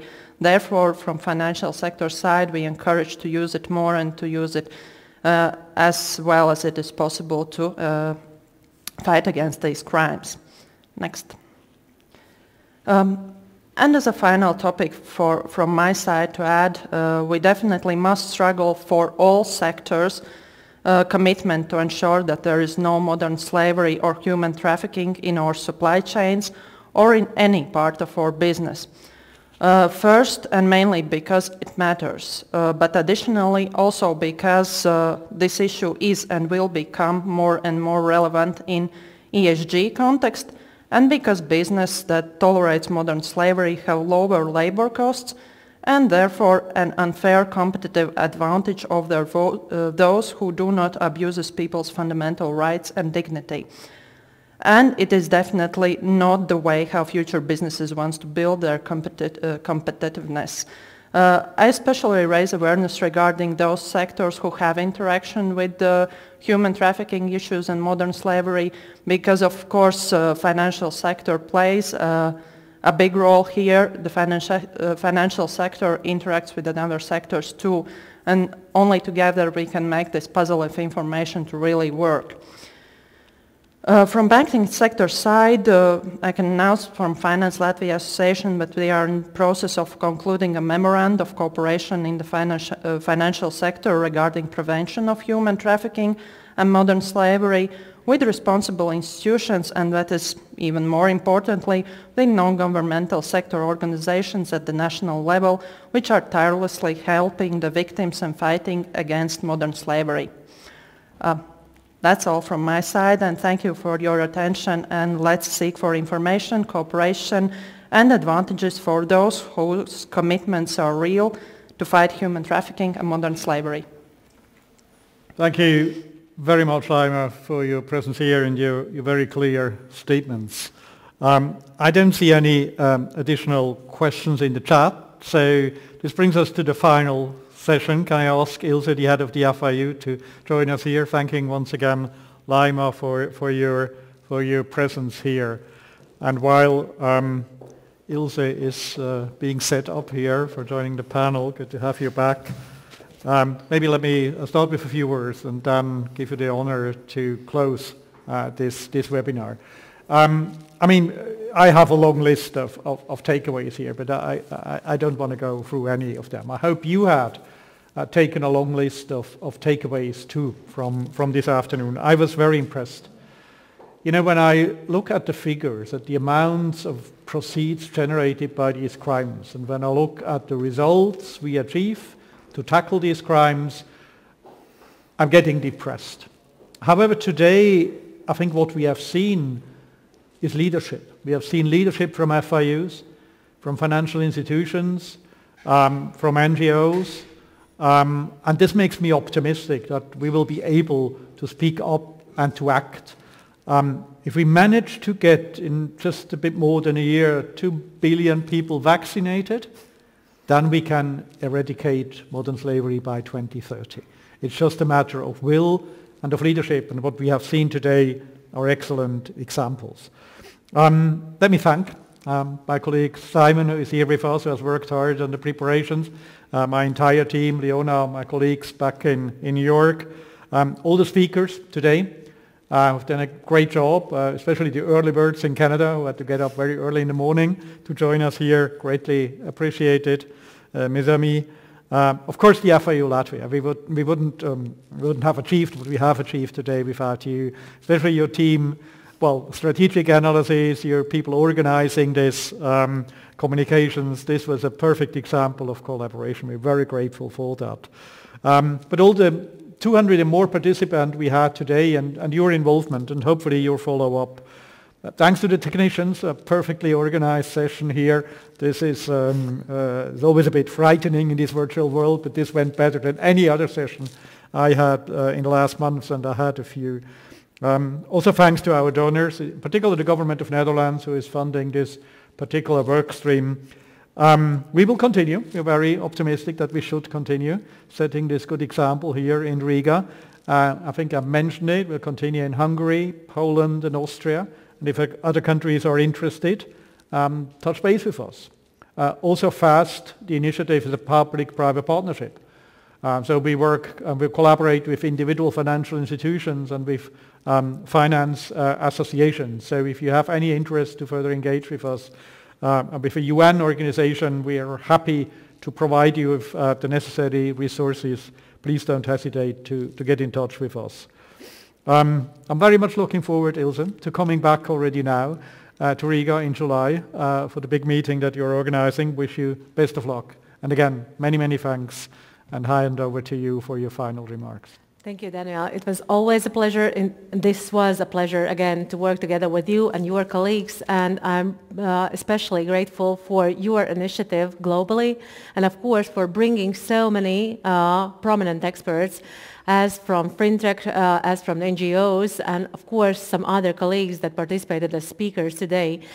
I had to tell you that while I was listening to this seminar, to this workshop, I received so many calls from law enforcement agencies, also from financial sector, not only saying big thanks to you for organizing this, but also asking some very, very particular questions that I will raise with you a bit later. So it means that this is a subject matter that is of great importance here in Latvia, but not only here, because we never seen ourselves as somehow like very much involved, but as we see, that's not true. If we share this awareness, if we raise the awareness within the general public and of course this financial sector, I think we will get very great results. And as promised earlier, we definitely will follow up on what we have achieved. So I look forward also to the meeting in July when Latvia and FIU is organizing or hosting the Egmont Group plenary session here in Riga, and where we, both of us, planned to continue this effort. So I would like to really to engage as many as possible participants from different sectors, from NGOs, from the financial sector, and of course all the authorities that are in one or another way connected to this issue. Let us work together, let us collaborate, let us find innovative ways how to fight this very, very important and complicated issue. So thank you for all the participants that listened, that raised the questions, that were keeping their fingers crossed for everything that happened here. And I truly wish us to see you soon, all of you. So thank you and good luck to all of you. Thank you. Goodbye. Thank you, Daniel. Thank you, Ilse.